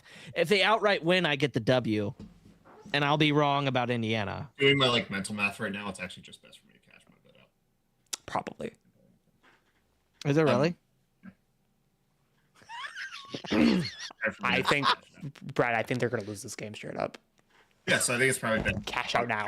cashing out my Oregon bet and then Changing it in Indiana. I think Indiana wins. I just wouldn't bet the line. Oh no, I wouldn't. You wouldn't get good odds at Indiana because So you just fucking okay, but it's a no. My bet is cashing out my Oregon bet and thinking that Indiana wins this game. But here's the thing: with both your hedges going off. Sorry, I'm not trying to turn this into Brad's betting corner. With Georgia and Oregon, if you're obviously podcast, you're gonna have to we're gonna talk about like this going forward. You just put your hands up and go, I'm not gonna bet anything college playoffs for the rest of the way. I might touch some of the natty just to have fun, but I'm not like handicapping it hard. And that more comes down to just like it's a hobby, not making my rent money. Yes, 100%. So like I'll have some money on the national natty just to have money on the natty. Yeah, so I'm gonna take Oregon plus 3.5. Just on the off chance that Oregon does win and counts as W. Again, this is just for podcast reasons. I would not actually go in a casino or FanDuel or whatever and bet this. I'm going to do Indiana minus 3.5. I feel like that's kind of a fucking safe play. I feel like if they win, it's what I expect. But if they lose by 3, I don't know. I still get a dub. Yeah, I think they. That's not how that works. No, we know it's the other. No, they need to win by 3. They need to win. Your Oregon. They need to cut. They need Oregon. To lose that's what I'm choosing. Oregon plus 3.5 would be Oregon. Oregon plus 3.5. Either way, I win. Either way, I win. It doesn't work that way if you do Indiana. Indiana has to win by 7. If you want to be fine if they win by 3, then you need to bet the. You need to bet Oregon plus 3.5. No, I'm just doing Indiana money line. Fuck this shit. Fuck Oregon. Well, I don't typically do spreads, but I'm actually confident in the minus 3.5, and I don't typically bet on spreads. Wait, you want Indiana minus 3.5 or Oregon plus 3.5? If I was 3.5. Indiana, cool. Yeah. I went ahead and I did $5 on the under for Ole Miss Miami. I'll do $5 on Indiana minus 3.5 just for the hell of it. I don't typically I do stupid parlays just for the fun of it, like once or twice a season. I know Brad doesn't like that. We're gonna talk. I got Brad's DJ. Look, I did one stupid parlay one time with this group, and I learned my lesson, Brad. It was a Mecca Buka almost catching a touchdown. That fucking sent me over the edge. We almost had $900. I do money line parlays with like one upset that makes sense. Yeah, if I play a parlay, I play money lines. That's it. Yeah. No, but Brad, like the fact that 3 of the 4 legs hit. Oh my god, that fucking sent me over the edge. That's why you don't play them. That's like why you don't play them. I was like, well, it's $5. Who fucking cares? Yeah, you play them, not your actual unit. All right.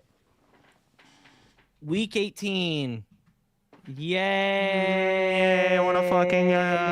I'm up. Congratulations on Mendoza becoming a Raider. Let's go!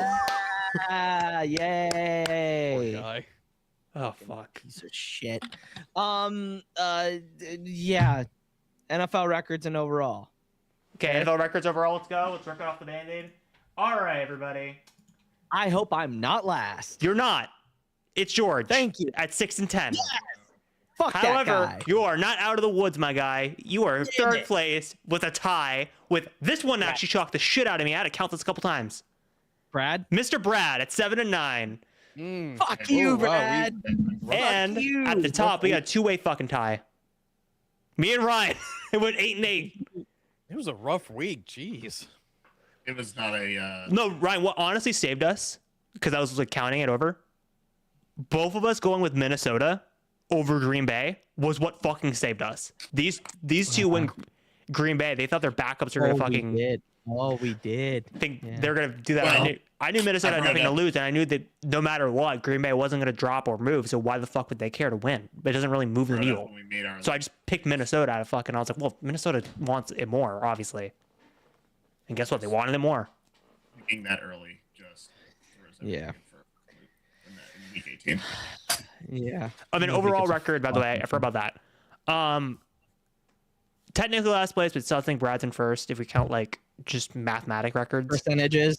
I think Yeah. Brad's in first. Finished But, the year at 63.8 and I missed 2 weeks. but if we're going like overall, just in general, like Brad is 34 and 18. George is 152, 108. Luke is 161, 101. Oh, Wait, no. Sorry. I'm reading it backwards. Brad, 34, 18. George, 152, 108. You, 155, 107. Sorry, it's in a weird order. Ryan is 161, 101. Sorry, I read Ryan Reservoirs are yours. And then I'm 163, 99. Damn. damn. Honestly, we're not that fucking bad at picking games. Like literally, it's just I like mean, shooting. You know. Especially with how weird the season has been in the NFL wise. College has been kind of normal. NFL has been fucking weird. Yeah. Yeah. College is pretty Yeah. easy I to think the predict, reason I why feel I'm like. still ahead, Brad, was because the first, like when we started the podcast, these people were, even myself, we were still in denial of like what was going on. But I was the first person to flip and recognize the pattern. I fucking flipped and just started adjusting to the weirdness. Well, I Little think like Ryan, Luke, and George were kind of like what the fuck? And I kind of just immediately pivoted immediately. little Yeah. DJ corner, like keep your preseason handicap till about week 4, and then throw it out.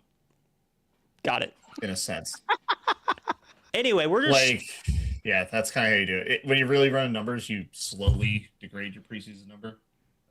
But when you're just thinking about it like we do, it's like run your preseason handicap to week 4. But here's the sorry, not to make this DJ corner just more DJ corner, but like let's say like Brad, for example, obviously you would never bet this, but like let's say you like put money on like Commanders winning the Super Bowl. I did. So do it. did I. What you Dude, do? when You it- do it with your team every year. Like I do it with every team. No, like, just let's 'cause, just, I do it with the like I Saints knew last I'm not year. gonna name the person, but like someone I know went to Vegas and put $100 Yeah, in July on Seahawks winning the Super Bowl when it was 50-1. yeah, it's great. It's fantastic. That is a great. That That person's gonna cashed fucking that out. cash the fuck out. Yeah. Well, I he has hedge opportunities through the whole entire thing. Yeah, 100%. Like, after the clock hit 0 on last year's Super Bowl, I put a $20 bet on them to win the championship this year. Like, sports betting is like it's fun at the end of the day. That's what you're doing. Yeah, Like always throw a little money on your team. You never know, and it just makes it a lot more fun when you're going down the 100%. I like before last year, like I've made substantially a lot, a little bit more money than I have previously with betting on the Chiefs. Yeah. For winning titles and whatnot. But Speaking of all right, I didn't bet on them this Go year, ahead. but I thought about it really hardcore. Tampa, my God, what the fuck was that game? Oh. Somehow we beat the Panthers. More like, it was a really weird It was game. all for nothing though. So. It was all for nothing. We'll get to that literally next, Ryan. It's literally next up.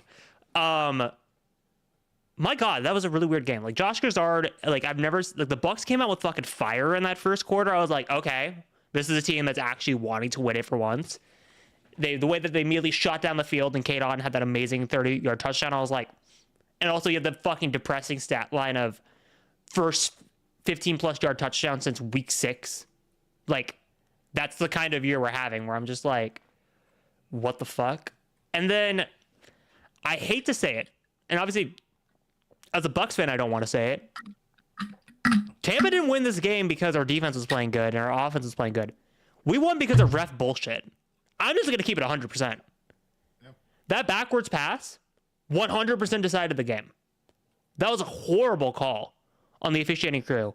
When Bryce Young in in the middle of the third quarter threw a backwards pass and they called it incomplete and then Donald picked it up. And then they went back in time where like, wait, it actually was a backwards pass, but it conveniently went out of bounds. It didn't fucking go out of bounds.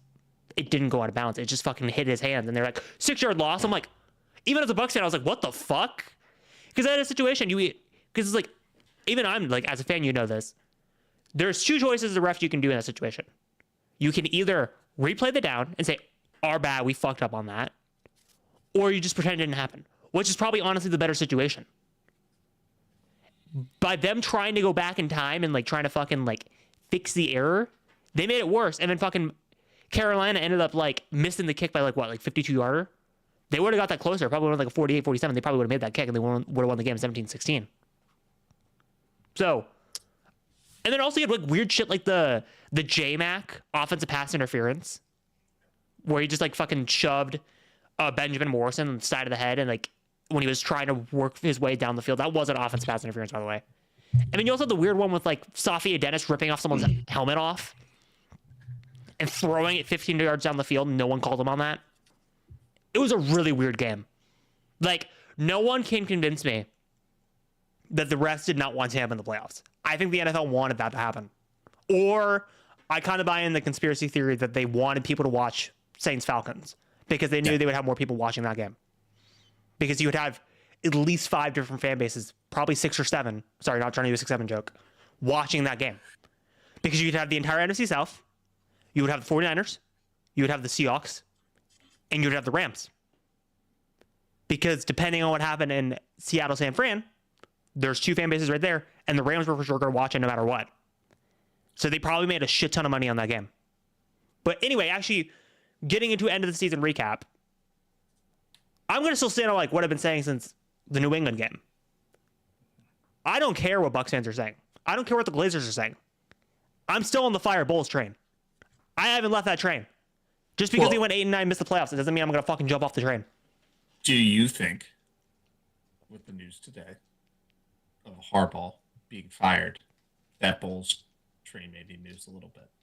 Because they were probably in the middle of maybe or maybe not firing Bulls. Because let's be real, it's not like that hot of a coach corner as it has been in the past. There's no Liam Cohen. There's no Ben Johnson. I still think it's you have your Kubiaks and your Michael LaFleur's. I think they're good, but they weren't like the hotness that those guys were. That were for like they were like these are gonna be the guys like we see it. Like there's like Kubiak, yeah, sure. I think if Seattle wins a Super Bowl or falls to the NFC Championship, I think he'll become hotter prospect. But does Tampa be like we can just go get a Harbaugh right now? I truly think that that's probably what they're thinking, and Harbaugh's to me, it's like as a Bucs fan, he's consistent. I don't. But which here's the is thing. what you need. I don't want consistency.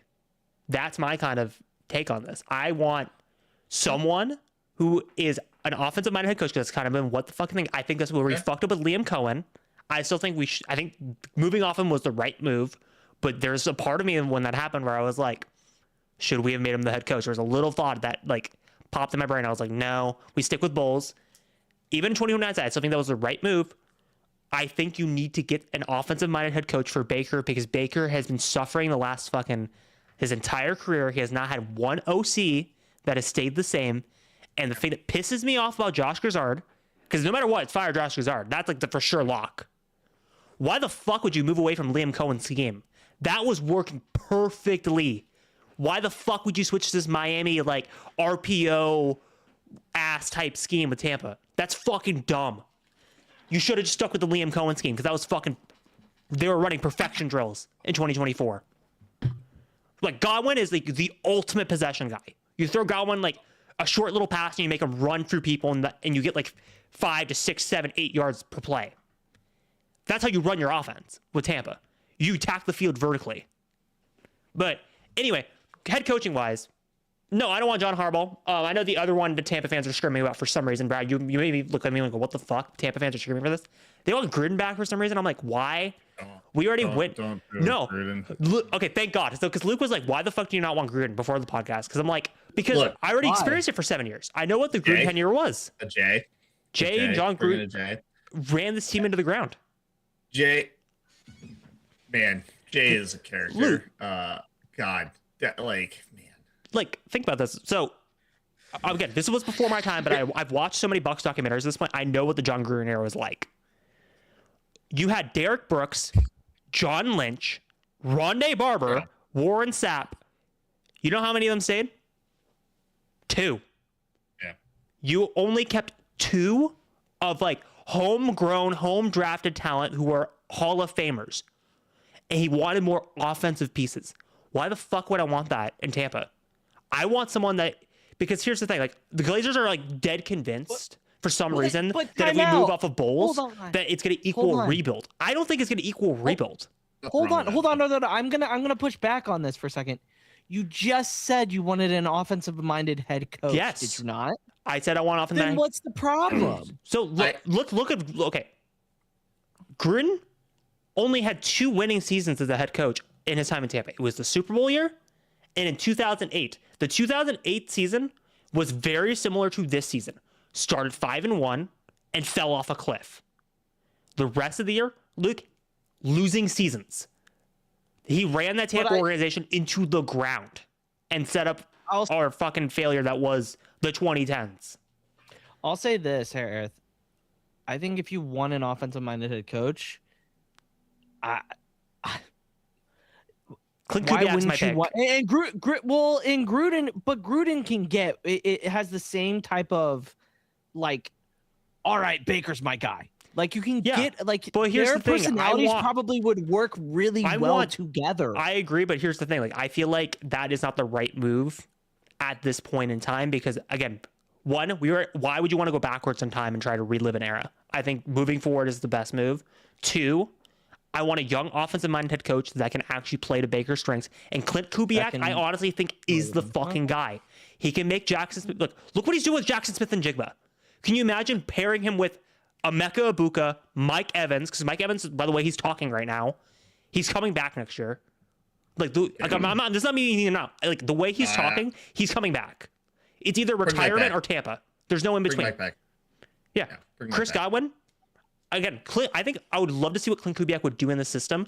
I also think Clint Kubiak to the NFC South, again, makes sense. He was already the Saints offensive coordinator. He knows the NFC South well, and he can run this kind of like Rams type system and get where Baker likes it, and he can call plays. And guess what? Baker's not going to have change in systems like he's had every year of his career. You get consistency, and guess what? Again, the two times Tampa won a Super Bowl, what type of coaches do they have? Offensive-minded head coaches. John Gruden, Bruce Arians. I say we go back to offensive-minded head coaches, but we do not bring back Gruden. Wait, hold on. Didn't what's-his-face also win a championship at Tampa Bay? No, it was only 2. John Gruden, Bruce Arians. John Gruden was the head coach? Yes. Yeah. We traded for John Gruden. Remember that was the fucking big move in 2002? Who? Tony Dungy was the coach we fired. Same as Bowles. He couldn't get the job done. We fired Dungy and got Gruden. Similar situation to Bowles. Could not. Bowles is not getting the job done. For some reason, I thought Dungy had won another title. No, but he didn't. We came close in '99, and we lost to the Rams. That's right. That's why I'm saying again. Because here's my logic as well. We can move into Falcons is a little bit related. The NFC South is not getting worse. They're getting better. Now is the time you have to move for a head coach because if we settle with Bowles, Carolina's better, New Orleans is better, Atlanta, who depending who they get, may win the division. Dude, they may win. They may be the best team in the division if they get the right. That's why I say now is the time you have to move off of Bowles. There's no waiting. We have to move now. I will say this, and Ryan, I'll let you take the floor.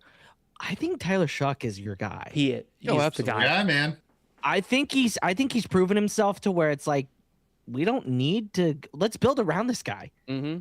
I think the way he played the second half of the season after they benched Rattler was the best decision that they could have done for that organization. And I think that what's his name? Elmore. Yeah. I think he's going to end up being a coach of the year. I think if he gets the right guys, and I keep Olave as long you sign him to a contract. I don't care. You keep him around. You build. You get rid of the cap hell that you've been in. Get rid of cap. Get rid of Mickey Loomis. I don't know how we do that. Get rid of me. You guys need to get rid of Mickey Loomis no matter what. Y'all need to y'all need to cut the cord on Alvin Kamara as well, because that motherfucker didn't do shit. Well, this yeah, year. I mean, he's been hurt. He's getting But old. here's the- and we need. You need to get rid of your GM. There's like you need. I don't know if you should get rid of the GM. Mickey, Is the GM the same one that's been there since Sean Payton? But here's the thing with like Mickey Loomis is the reason why they're in cap hell. But he finds a way to get back to zero. But it's like at this point, it's like y'all might as well just turn the page on moving that. numbers around at that point. Yeah. They're not going to improve as an organization if they keep Mickey Loomis. And to be blunt, I mean, Loomis was going for it basically there at the end. Yeah, he was hedging his bets that Drew Brees was going to win him a Super Bowl. Yeah, and that as a fan, and Ryan can contradict me if you want, but like I would rather my coach go for it or my GM go for it and put us in cap hell 4 years later. But here's the thing. It almost worked. I'm not trying to compare Jason Light to Mickey Loomis, but I'm going to do it for a second. I think Jason Light did it smarter than Mickey Loomis because he hedged his bet for 2021 and 2022. He only put us in negative cap for one season, and we made it work for one season, and then we were back in positive. And that was when we were hedging on Brady for 3 straight years. Fucking Brady. But here's the thing. I think hedging your bets is smart. I just think the way he's doing it after the Breeze era has just put you guys further in the hole. For whatever reason, we just not recovered from that. Yeah. No, never. And I think you have a good solid team. Yeah. You just need to build. You need pieces. You need free agency. You need Cam Jordan to retire to loosen the load a little bit. I mean, Cam Jordan was playing out of his mind in that game, though. He's been playing out of his mind these last few games, and there was literally no reason for him to do so. Like, I mean, I'm okay with him being there for another year or two if he has it in him. Like, I don't know if it's just because I haven't paid attention to our defensive line this season, but these last few weeks. Well, Chase Young helped. That was so much Chase fun Young to was watch. playing good in that game, too. Chase Young has been playing well. Sorry, It was just for whatever reason, like our secondary was just not giving our linemen a break because there would just be times where they just give up big passes after so much pressure. I hate to say this with the Saints game. I honestly think the main factor of the game was Chris Olave having blood clots and not playing in the game. I think if Olave played, I think they would have won that game. We brought in a couple of receivers. What? He has a blood clot? Yeah, it was a blood clot. They called it early enough to where it's not gonna like do any harm, but like they called it like early in the week. Yo, that's crazy. So they brought up like a couple of receivers, I guess, from like the scout team or whatever. Samori Torre. And he played at Nebraska. And like I hate Torre, maybe somebody else. I hate the term like, oh, like this is a good loss or like a momentum loss. But I honestly think for New Orleans it is. For how many injuries they had, Tyler Shaw kept them in that game. I was gonna say, like, I mean, that you get to really. I think that running back is just as good as well. He's really proven himself to be a good little solid one. I think you guys have to get a running back in this draft. But again, look, we've talked about a lot on this podcast. This class is surprisingly deep. This is only a second season. Would you hate it, Ryan? Would you hate it if Emmett Johnson got drafted to New Orleans? That's a solid 1-2 running 1-2. Yeah, I think we do need somebody else to kind of complement, but like 100%. Well, Rashad White's gonna be available. White is actually available. I would not be surprised if he went to New Orleans. Yeah. I also feel like I was talking about it not to get early on the Chiefs. I was talking about with Shane. He could go to the Chiefs because he actually is KC native. Ah, God, I don't want him. I think he wants to go to the Commanders. DC. Yeah, I think so too. He wants to play with Jane Daniels. But here's the thing. I honestly think with the same Arizona State team. But Luke, I honestly think Rashad White is a good complementary back to another back. No. I'm saying that as a person who had him with Bucky Irving for the last couple years. Where he fits in the Commanders, if he goes there, is new Austin Eckler. Yes, he's your good number. He's your solid number 2. We don't need him though. We don't need him. I also feel like he was getting fucked over in Tampa's scheme, so I feel like in a different team he may do better. I like Rashad Wright. I have no problem. I just don't think that's a wise way to spend our money. No, agreed. 100%. Moving from, are we ready to move on to Raiders? Jeez. Terrible teams. I mean, also I will laugh. Oh yeah, Raheem Morris. Yeah, let's talk about the Raheem Morris Falcons GM getting fired. That was fucking dude. I've never seen a coach in GM get fired. It was like fucking 2 hours after the game was over. Did they fucking immediately after the coaches finished their meeting, like they immediately just be like, you're fired? Like, Good Jesus. Rip that Band-Aid off. Yeah, you kind of have to. Good for them. Good for them. I mean, I get Because ripping then the Band-Aid off, but like, they didn't even wait till Black Monday. They just said, you're fucking gone. We'll get to it with Commanders, but yeah, we can talk a little bit about the timing. Yeah, it's better off that way if you're going to be honest. I'm surprised they just didn't do it earlier if they were already out of like playoff contention and all that. Like, I mean, I think they wanted to give him again the ability to. This is why I was kind of going off of the whole Bulls thing. I saw this coming from 50 miles away. I was like, the Falcons, there's no way they're keeping Raheem Morris this year. Like, there's no way. Like, with how Atlanta's been going, they had to get rid of him. Bill Simmons has this whole thing where I don't know how big in baseball you guys are, but wins above replacement is like the baseball like stat to see how better you are than the average player. And yep. Bill Simmons has this thing where a new stat came up with wins above Raheem Morris, because Raheem Morris is like maybe the most like dead average like head coach. Like, he's never gonna get you to the promised land, and he's like probably also not gonna end you at like a 2 and whatever season at this point. Yeah. And if you're the Falcons and you don't have your first round pick, you just keep the guy that might win you 500 games. You just end the season 500, your pick's in the middle, and then okay, fine, who cares, because it's the Rams pick. So like, that's probably why you don't fire him in the middle of the season, because you don't want to lose a bunch of games. Correct. Picks way more valuable. Yeah, 100%. Like, that's why you don't fire him. You just wait. It's actually smart by us. And I also, the thing that scares me about the Falcons right now, not only did they fire, I should have put it on the notes as well, Raheem Morris is gone, their general manager is gone, and they got rid of Rich McKay, which means they're clean housing the organization as a whole. Good. Guys, Atlanta may be fucking back, and that kind of fucking terrifies me. Because depending on, like, if they get a Clint Kubiak, if they get a Mike LaFleur, what happened? We are Harith, you're fucked. What just got announced? Damon they signed an extension to enter the transfer portal. Oh my fucking god! Damn, shit just got so much more real. Go fuck yourself, Harith. Oh my god! Guess who else has to deal with the bullshit? Thank you. That's what you get, you fucking asshole. Damn. Honestly, now I don't want them to sign the UNLV guy. I want them to sign this motherfucker. He's not going to Nebraska, Luke. I hate to break it to you. He's probably going to fucking Indiana. Watch him go to LSU. I'll be fucking pissed. Can we pause? Oh, that would be crazy. What? Ole Miss coach Joel Judge, ex-Giants and Patriots coach, just had this quote, and I have to read it out loud. Ole Miss coach Joe Judge, when asked about how hectic this week has been, responded with, "My next door neighbor was Aaron Hernandez. I know this is more chaotic than that." Sorry, guys, it's only derail us, but that was the longest quote I've seen in a long time. When you said you are fucked, I wasn't thinking Washington. I was thinking Tampa. I was like, who the fuck did we? What the fuck did we just do?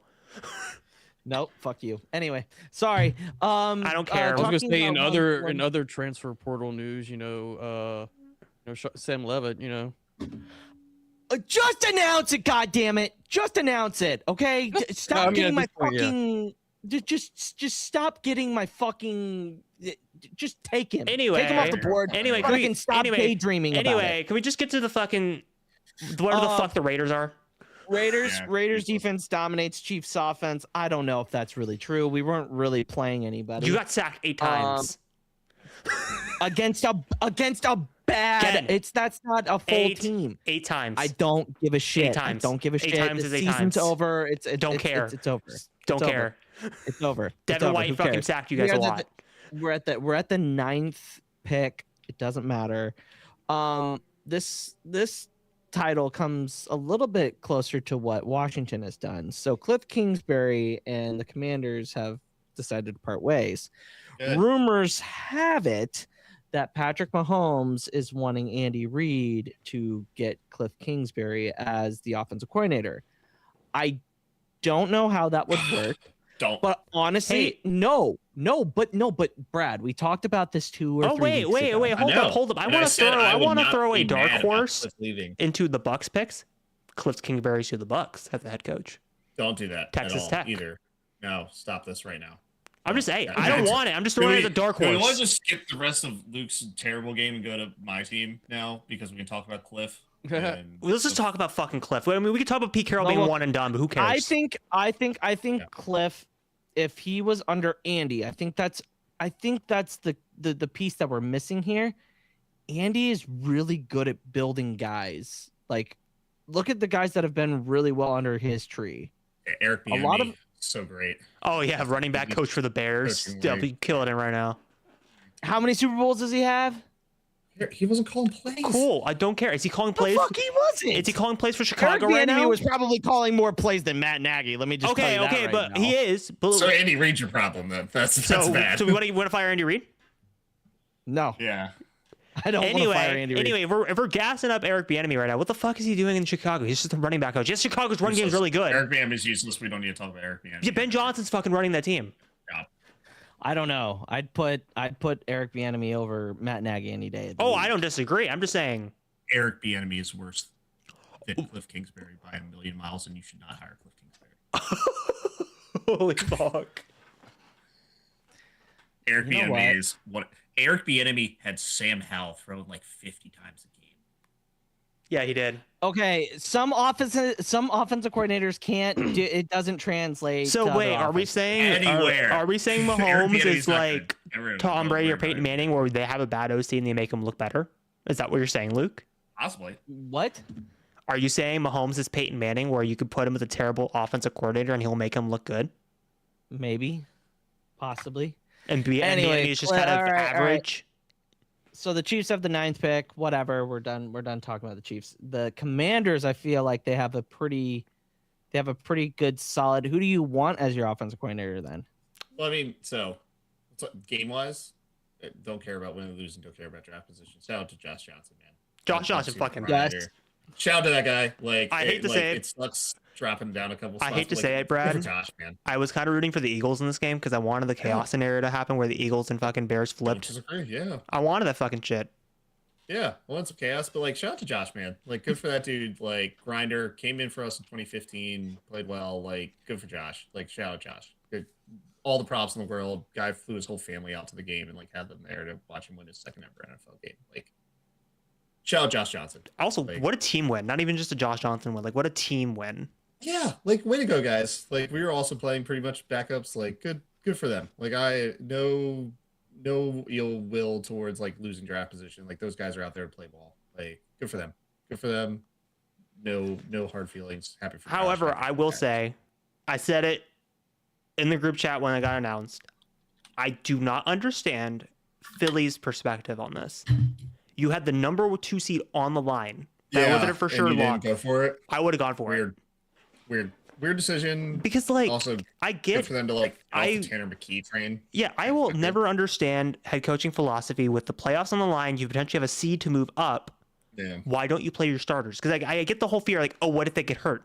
They could have been getting hurt the last 3 weeks, so who fucking cares? You need the reps. It's the definition of like Nick Sirianni not making a whole lot of sense. Because I would rather go into the playoffs with momentum and juice. I mean, look, I know we're not talking about it, obviously, because they're nothing games, but I mean, look at the Jags, look at the fucking Patriots, look at the Bills. They're going into the playoffs with fucking juice. Yeah, I'll disagree. So Philly making this dumbass decision to be like, we're not playing our starters. They just fucking shot themselves in the foot. And So I guess, yeah. well, let's talk. You know, the big Commanders news today was that we basically fired everybody. Joe Witt gone. He already got demoted from DC. Out, not on the team anymore. Bobby Johnson, O-line coach, fired, gone. And Cliff gone, which was the big one for everybody. And so it was a quote-unquote mutual parting of ways. I do not think it was that mutual on the Cliff side. I think we fired Cliff. Flat out. Do not think he was the right guy for this team. Which is weird Cliff, because coming off the Commanders, Jay Daniels' first year, you'd think he would be the guy.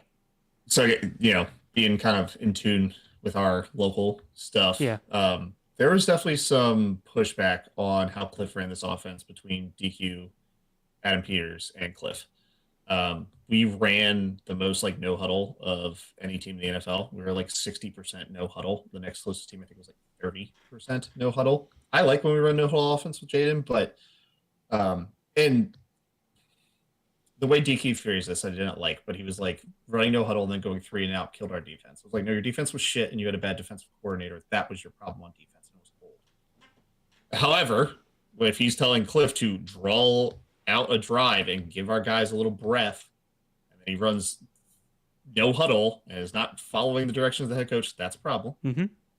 On top of that, I think where Adam Peters and where Dan Quinn were coming from with firing Cliff was largely of how Cliff handled Jaden. Cliff is a acceptable offensive coordinator. He has some problems. He runs a college-style offense, which is probably why Jaden succeeded so well in that first year. It wasn't hard, and it's a lot of shotgun. We're never under center with Jaden. It's a little weird, but it's fine. It worked really well last year and did not work this year with Jaden. And Cliff's scheme is odd. It doesn't make a lot of sense. A lot of weird bubble screens. A lot of like not running the ball in short downs, like 3rd and 1, we're throwing the ball 20 yards down the field. Like it doesn't make a whole lot of sense when you really think about it at NFL level if you're just trying to sustain a drive. And I get doing the like deep shot on 3rd and 1 every now and again. When you do it every third, that's not a great way to continue a drive. Right. And it didn't make a whole lot of sense. But I think the defining moment and what might have gotten Cliff fired was the whole Jaden thing with not pulling Jaden down 30 and him getting hurt on that drive. Now, defensively, that drive started with 10 minutes left in the game. They were trying to score. I don't agree with the decision, but I understand the rationale behind not pulling your starting quarterback with 10 minutes left in the game. Cliff Kingsbury calling an RPO with a hurt quarterback who has a busted hamstring right now makes no sense. And the one thing that Jaden is so good about is his scrambling ability. He's a great design runner, but he doesn't need to have very many design runs in this offense to be functional. He's so good at scrambling. Like I'd rather his runs be scrambles than them be designed. I don't need him running these unless he's in the red zone. Off the right side, he's great. I don't understand why they're not doing like more bootlegs and that kind of stuff where like you're just trying to get him outside the pocket. Get him outside the pocket, get him moving, get him mobile. Like that's what they should be doing. And Cliff did not do a whole lot of that. We like run the lowest play action rate in the league. I don't think he fit for Jaden. I legitimately think they were worried he was getting Jaden Daniels hurt. Like the way he ran that offense with Jaden, I don't think they trusted him to keep Jaden healthy. I don't think it was sustainable at all. No, and I think that's what it came down to. They're like we ran the ball very well. If you look at the stats this year, if you remove quarterback rushing from the stats, where they're like 25th ranked running offense, and that's a problem. And we ran the ball well. It wasn't like our running backs were bad. We just didn't run it in like smart situations. We'd have Chris Rodriguez, who's not like a stellar running back, but is very solid. And he'd get us like 7 yards on first. And then it was like pass and then awful like screen. And you're like, why didn't you just run this guy like one more time or 2 more times and just try to get the first 3 yards? And Rodriguez just plowed through people for like 7 yards of carry for half this drive. What are we doing here? It didn't make a lot of sense. And I think Cliff fits perfectly in an offense that has a young rookie quarterback that wants to get that quarterback confident. And that's what he did with Jaden. But I don't think he's a quarterback that can bring Jaden to a Super Bowl. So I think it's a make sense move to get a guy that aligns with what AP and DQ want. Yep. Who they get, I don't know. I think Peters, coming from a Shanahan system, wants that Shanahan run scheme and that Shanahan offense in a sense. And that's how he's kind of designed this offense to run. I mean, with the current coaching model, you want someone from either the McVay system, the Shanahan system, the O'Connell system. One of those 3 systems at this point. Those have been like kind of the moneymakers. So the guy I would have really wanted from this team if we were hiring internal was Tavita Pritchard. Never hire internal. Never hire internal. Well, no. So Tavita Pritchard went to Stanford. He's now the head coach at Stanford. But Tavita Pritchard was like an up-and-comer. He was going to get a job somewhere in the NFL, but he decided to go back to his alma mater and coach Stanford. Respect. Love that. I don't know if Tavita Pritchard takes that Stanford job if he knows that he could be the offensive coordinator next year for the Commanders with Jaden Daniels.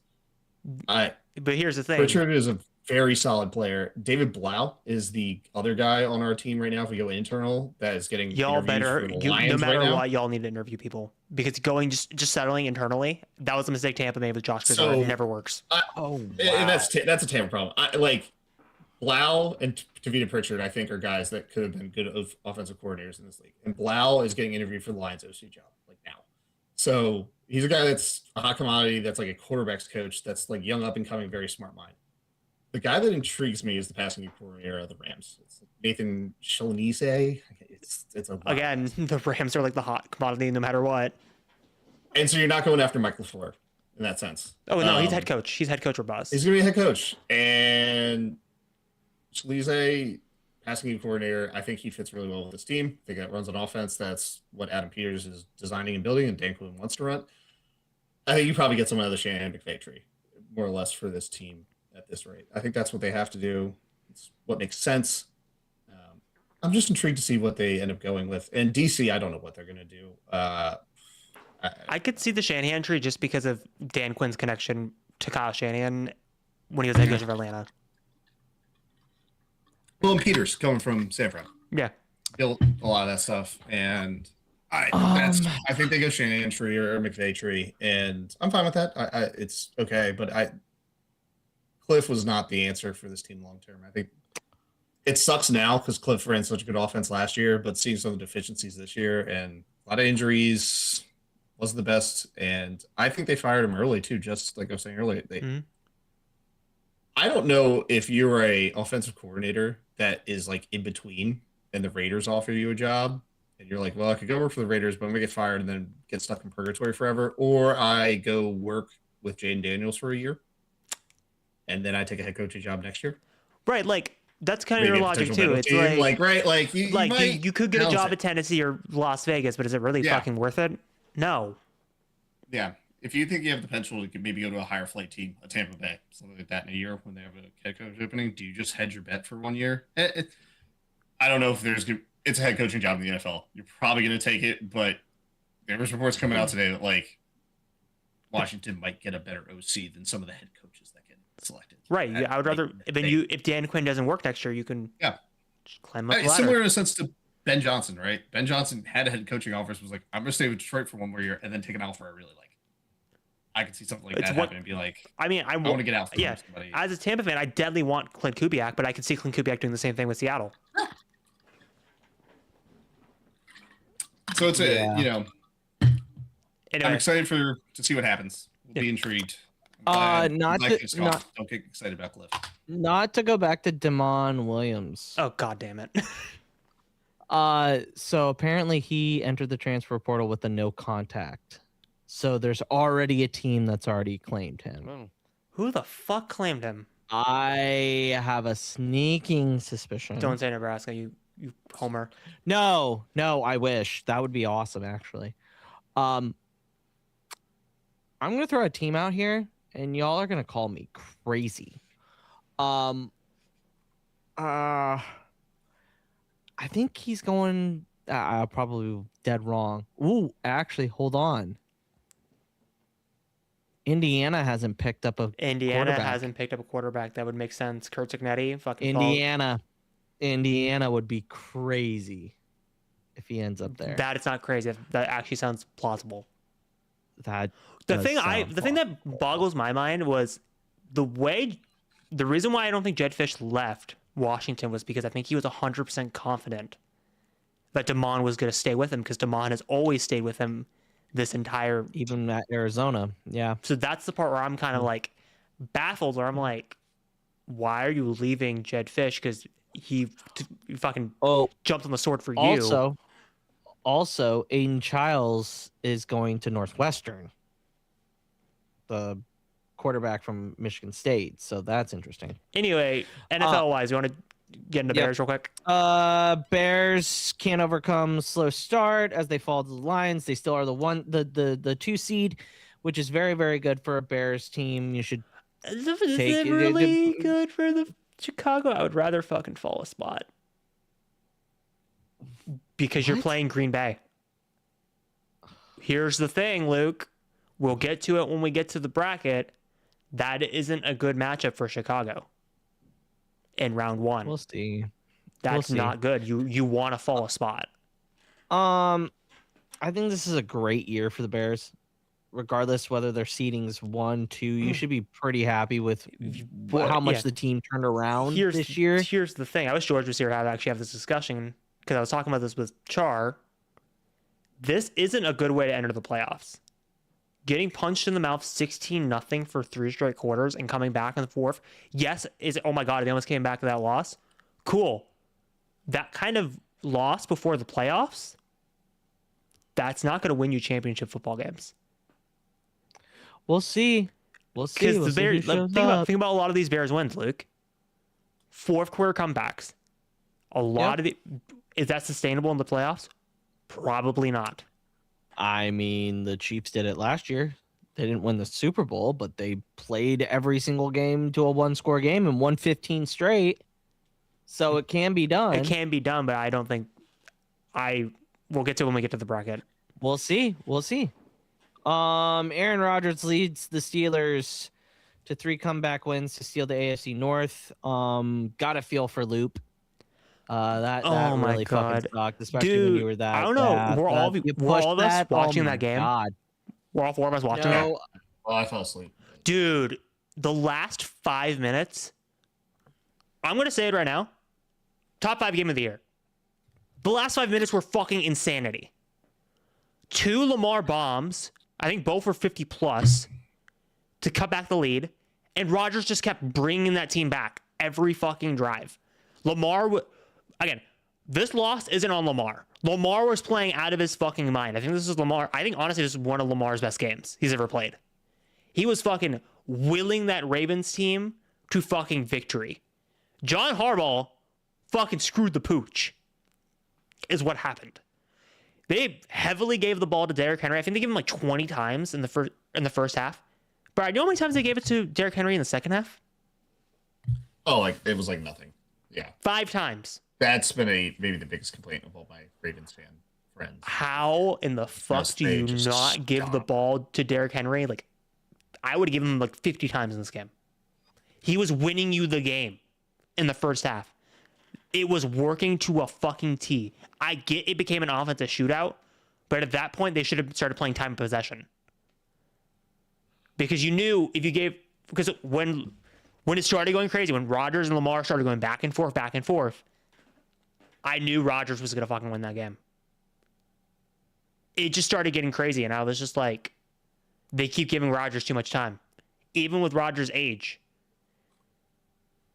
It was fucking terrible. And then also, like I said, the other part of insanity, obviously, the Chris Boswell missed extra point after the Steelers went in and scored. I was like, what the fuck? Like, maybe the last time Chris Boswell has missed an extra point or a kick. That was insane. And then I was like, okay, Tyler Luke may win them this game. And then fucking that miss. Yeah, it's tough. I know. I wish George was on here again. I knew whoever lost this game was going to get fired. Yeah. One of these 2 coaches were going to get fired. Tomlin is fucking lucky. Yeah. He got his job saved with this game by fucking John Harbaugh's inept coaching. Because Tomlin should be gone. Yeah. If he loses in the first round, could he still be gone? I think. No, I don't know. I don't think they Steelers would weird. pull The Steelers haven't won a playoff game since 2016. It's crazy. But here's the thing: the Steelers organization has never fired a head coach, which is fucking insanity. Well, and I will say this is the 19th consecutive season for Tomlin with a winning season. If you count 8-8 being winning seasons, I know some people don't count 500 as winning seasons, but technically, the record goes to him at 19 right now. And he just got his 19. I mean, there's a meme why Yinzers always go 9-8 Super Bowl.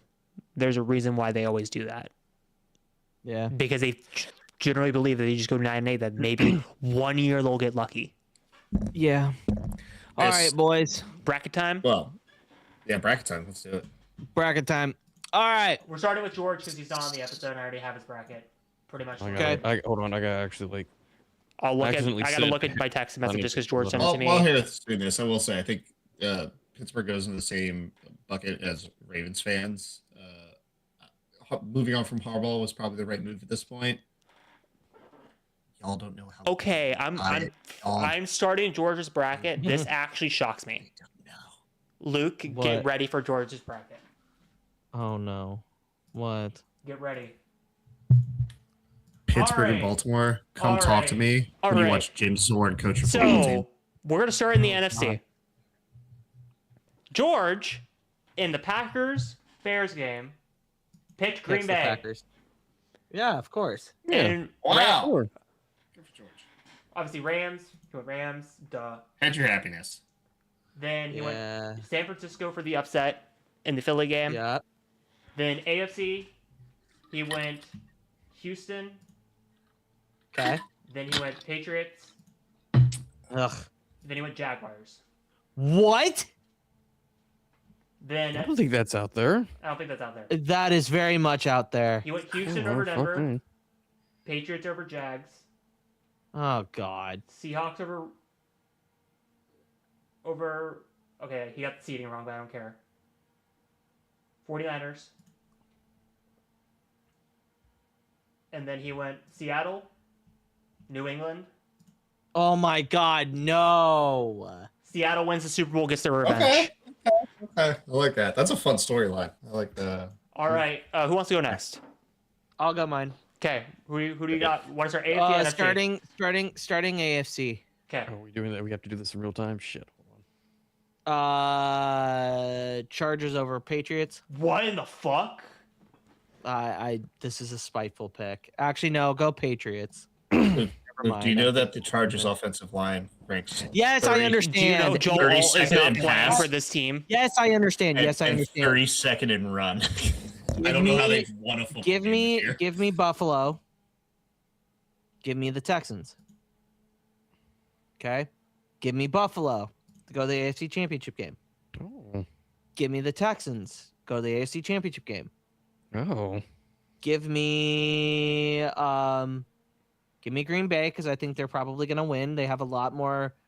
Well, is Jordan Love gonna play? That's the question. He's gonna play. I think he's gonna play. Okay. What'd you say? Did I really? Who the Pack? Oh yeah, that's right. They're off. Okay. That's No, not the actually, I'll take the Bears. I will also take the 49ers because I think as a podcast we're actually putting 49ers +3, right? Grab them. Mhm. Yep, we grabbed them already. The line's moved, sadly. It's a horrible line now. Yeah. What is it? 4.5. 4.5. Which would have been better for us, but that's fine. It's no big deal. Honestly, well, Right on Saturday. I haven't put in the bet yet, so Eight. I'll put it in at 4.5. Put it in 4.5. I like it at 4.5. Point. Then I'll go Rams. I think Rams get their revenge. Give me Seahawks. Give me Rams. Rams. Bills. Do I stick with my guns here? Yeah. Rams. Rams have a better defense than the Bills. And again, I'm sorry, Buffalo. This is your one year that you make the Super Bowl, and you still can't fucking win it, and you'll never probably get close enough to it again. All right. Sorry. Brad or Ryan? All right. I can rip it. I'm ready. Yeah, go ahead. All right. We're talking that wild card, top left. Give me Pats in that wild card game. Give me the Jags. Oh, Well, jeez. and then give me the Texans. So what I you're don't saying get- is that the Broncos probably, you piece No, of brother. We're getting there. Wild card. I did take the Pack. I know they're super injured. But I'm just kind of hedging that Jordan Love might play and they might just pull one out on the Bears. San Fran over the Eagles. Eagles are fault. And then the Rams, obviously. Yep. Ooh, Back wow. to the AFC side. Give me the Texans over the Broncos. Oh, Jesus Christ. Give me the Jags over the Patriots. Yes. What? Yes. AFC South What? Conference Championship game. Let's That's wild. fucking go. Jags. All right. And then on the other side, give me the Seahawks over Green Bay. Defense is good. And then give me the Rams. Give me the Rams. The AFC. Duval. Give me the Jags. Are you shitting me? And then give me the Rams on the other side here. What? Rams win it all. All right, no, I got to take a picture of this and send it to Nate because he sure is going to be. I have. So this is this goes back to that, like, was it 2010, 2008, whatever the weird Super Bowl between Arizona and the Steelers are. Like, just weirdness fucking happened the whole entire time. The Jags are like hot as hell. Liam Cohen's a great coach. Trevor Lawrence looks like what we thought. Is Trevor Lawrence Kurt Warner in this scenario? Maybe. And then like their defense is playing good. The Patriots are frauds. Like I don't believe in them at all. Houston's defense is good. I don't really believe in Bo Nix getting that far. Like this also could die with the Bills. Like I think the hardest matchup the Jags have in this whole entire lineup I just put was the Bills. Like if they lose 100%. The Bills, I would not be shocked if they lose the Bills and this is just dead. But if they beat the Bills, then I think they can just run. Like I think they can make it. I like all the matchups after that for them. Possibly. And then on the other side, I don't know if we're gonna live in a world where like Sean McVay has like one Super Bowl and retires. Like I think he's just gonna win a couple of these things over the next and few Stafford years. and Stafford MVP. Like it just feels like a Sean McVay year. Honestly, like this is where we're gonna like, yeah, Sean McVay. We all know he's honestly, the best coach. Honestly, Brad, I think this. I'm so glad that the MVP isn't decided until after the seasons, until the week before the Super Bowl, because yes, Drake May's had a phenomenal year, but let's say Matthew Stafford fucking goes all scorched earth in the playoffs and just dominates. No team since I think it's 2006 has had a weaker strength of schedule than the Patriots had this year. No team ever. 828 iterations of schedules. No team has had a weaker strength of schedule than the Patriots this year. That's why I think they're going to get bounced. You know who has more wins over 500 teams than the Patriots? The New York Giants. I will also say, I do think the Patriots. I don't think this is their year. I think they're like 1 or 2 years away. But I'm not spoiling my bracket. They're not.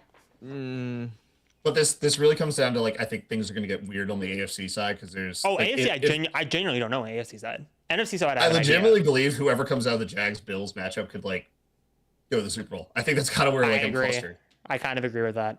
When I was looking at the bracket, I was like, whatever team I take out of Jags Bills, I think wins it all. That was where not wins it all, but goes to the Super Bowl. All right, that's there. Ryan, what's your picks? All right, starting at the AFC wild card, give me the Patriots, Jags, and the Texans. What the fuck? On the NFC side, give me the Bears, interesting, 49ers, and the Rams. Okay, we're all kind of lockstep with the NFC, to be honest. NFC makes a little more sense. NFC, you can predict more than the AFC. Yeah. On the AFC divisional, give me the Broncos, and give me the Jaguars. Yeah, let's go, baby. God. NFC side, give me the 49ers and the Rams. Like that. That's a fun one, too. And then for the conference championship games, give me Broncos and Rams. What in the fuck is this? Oh, Super Bowl? God. Please. Give me a Rams Super Bowl. Oh, okay, good. All right, good. Let's Good. go. And Harris can't confirm this. I actually sent him this earlier. I didn't realize we weren't sending him the pick. So this is what I sent him. I love so that. 3 of us so far have picked the Rams to win the Super Bowl. I think the Rams, the Rams, their defense is I feel like it's getting slept on. My time. What better coaches left? My time. Yeah, 100%. Yeah. All right, boys. Here we go. Oh, no. We're starting NFC because I'm a homer. I agree with everybody. I think Green Bay's actually going to win this game. Yeah, it's gonna be interesting. I mean, let's be real. Chicago probably wouldn't have beaten Green Bay if Jordan Love actually was playing the whole game and they didn't fucking put Jordan Love in concussion protocol in the first fucking quarter. It's the toughest, that and the Jags. And they also got lucky with the onside kick. I think Chicago's not going to get over their demons. I think Green Bay's actually going to win this game, but they're not going to go far.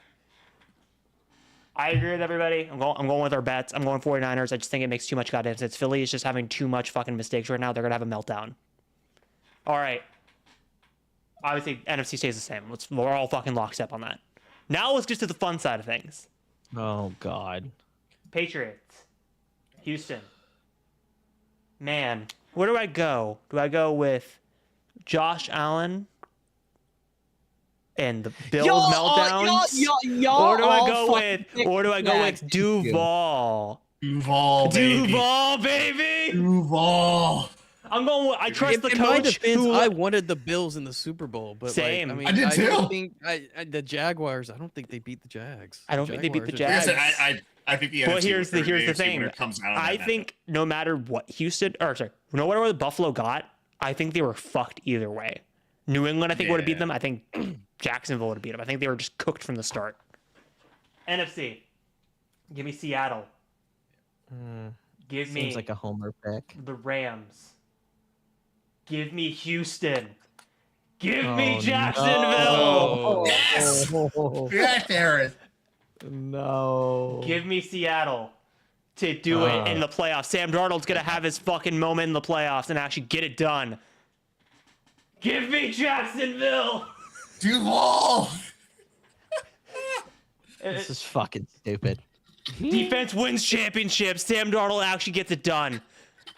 That's a fun one. These are fun brackets. A lot of Duval. I can't wait for the Bills to like beat him by like 30. It's like we're just all like, oh fuck. All right, let's get into the bets. Well, we've already kind of given our bets though. Kind of. No, that's- what I bet may be different than what I fucking That's very said. true. Rams at Panthers. Rams minus 10.5. Over unders 46.5.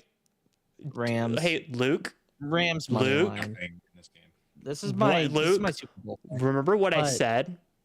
What I'm betting doesn't mean what I think's gonna happen. Jesus. Yeah. You're gonna I'm take going Carolina plus 10.5. Oh, I like that. That's good. You know That's why? good. Okay, Luke, let me drop you. You want to drop a fun stat? I love fun stats. Remember when Seattle went 7-9 and beat the defending champs, New Orleans Saints? You know who was the assistant head coach of that team? Oh. Dave Canales. Mm. You know who knows the NFC West extremely well? Dave Canales. I like that. Now, I think they're going to lose, but I think it's going to be a fucking weird ass game. I don't think it's going to be a blowout what people think it is. I think Carolina's going to fucking fight for their lives, kind of like that Commanders Tampa game last year. Yeah. So give me Carolina 10.5, and I think they cover it. I like that. I like that move. It feels to me that we're going to know exactly how this game ends by the end of the first quarter. If Bryce Young's on, they're covering the 10.5. If he's off, they're not covering the 10.5. Like, that's it. Like, we're just going to know within the first quarter. That's like the end of this game. I think if Dave Canales is smart, he'll lean into Rico Dottle and not let Bryce Young try to decide this game. I have like not a whole lot. I have like nothing allocated for next week. That's why it's either right now. I have like not a great read on a lot of this. Also, this is the type of bet like what we're doing. Like we're putting all our money on San Francisco. You put like $5 on this game. You put like $5, $10. You just throw it out there, and when you hit, you get $57. Yeah, you just tiny on that one. I'm taking Rams money line. I think they win Cool. outright. You're gonna earn like $1, my guy. The return will be like 62 cents. Hey, I just put $5 on the Rams winning the Super Bowl and $5 on There the you go. Rams beating the Broncos in the Super Bowl. So That's kind of like where you're betting this week should be that kind of play. It's like pick a future, pick a matchup or two. And then Honestly, I think Rams Bills might be a good Super Bowl. Just Do I put money on fucking hilarious. Seahawks Jags? That would be fucking crazy. you could. you could. Like the pro of those things is they give you outs. Yeah, they give you out. Like if one team, like if they both win this weekend, I'd cash out. I'd cash out right then and there. I have a live Packers Bills matchup from preseason. That's And it's crazy. like it's live right now. And like if they both win the first round, I wonder what my cash out would be. And I might cashing just out. like cash it and take it. Or hedge No, my way 100%. through. Like so like Luke, I might that's just send you kinda- $5 and put that future in right now. Yeah, like it's kind of like where you can go right now. plus 1,600 if the Rams beat the Broncos in the Super Bowl. So There you go. Like you just Put get some- $5 on that. Wait a couple weeks if they all both win. Like Yeah, you're gonna hedge on either side of the bracket. Yeah, 100%. Ryan, your pick? oh, give me Rams. Rams I money just line. put $10 on them winning. So yeah, give me Okay. Rams. All right. Again, like I Brad? said, all these picks are Staying going out to of be this playing game. the Nothing. market. Staying out of this. Brad taught me a Staying lot out of this it. fucking weekend. Nothing on this game. If I took anything, it would be Rams minus 10.5. But I have no like faith. You wouldn't put Panthers 10.5 just for shits and giggles? I have not. That's such It's a one of weird, the, okay. First of yeah. all, you could tell exactly what Brad was gonna do when he said you're gonna know who's gonna win after the first quarter. But And I here's- knew exactly then he wasn't gonna but fucking here's put the in thing, a bet. I might just lie but in the here- first. But here's the I might just thing. lie in I the don't think first. my That's bet's how I'll really do. out there. I think it's actually, No. I think it's kind of No. like I'm playing it smart. I can see it. I can honestly see Carolina not win this game, but be in this game competitively. Yeah. You're gonna know. Yeah. Like if there's just like a weird fumble in the first drive for the Rams, like you're feeling great. Like that's kind of where I'm at. Like I just don't that the Rams could just like blow the doors off them, and I wouldn't be shocked. And then it could be like the weirdest possible. Or it could be like Tampa, Washington last year. Yeah. Yeah. Like right. It could just be like the weirdest possible game ever. So I'm not putting any allocated. All right, so Packers I'm at not allocating Bears. a lot of capital this week in general. Yeah, Packers -1.5, over under 45.5. Give me the Bears money line. I think they might outright win this game. I disagree. Those injuries, the injuries for the Packers, their defense is depleted. If Caleb Williams has a sense of, and if Ben Johnson wants to put the foot on the throat right away, I think this offense has a chance to do it. The defense is where I struggle with because Josh Jacobs could just go all scorched earth on that defensive line, and that worries me. But I'm going to take Bears money line. I like where your brain's at. However, I'm going to just make a little adjustment to mine. Give me Bears +1.5. I feel like that's a pretty safe bet. At that point, just take a money line because that's basically what 1.5 is telling you, though. That's the thing. I would take Bears +1.5, but then it's like, what's the point? Just take a money line. You're getting the hook. You are getting, yeah. That's why. Yeah. But like that's another one where like if you do just think a team's gonna, it's tougher bet. Yeah. I mean, It's going to be a weird game. 1.5. I think this is going to be a weird ass game. I no, not betting anything on this game until we know any injury. Oh, Brad, the next game. 100%. What, weirder game?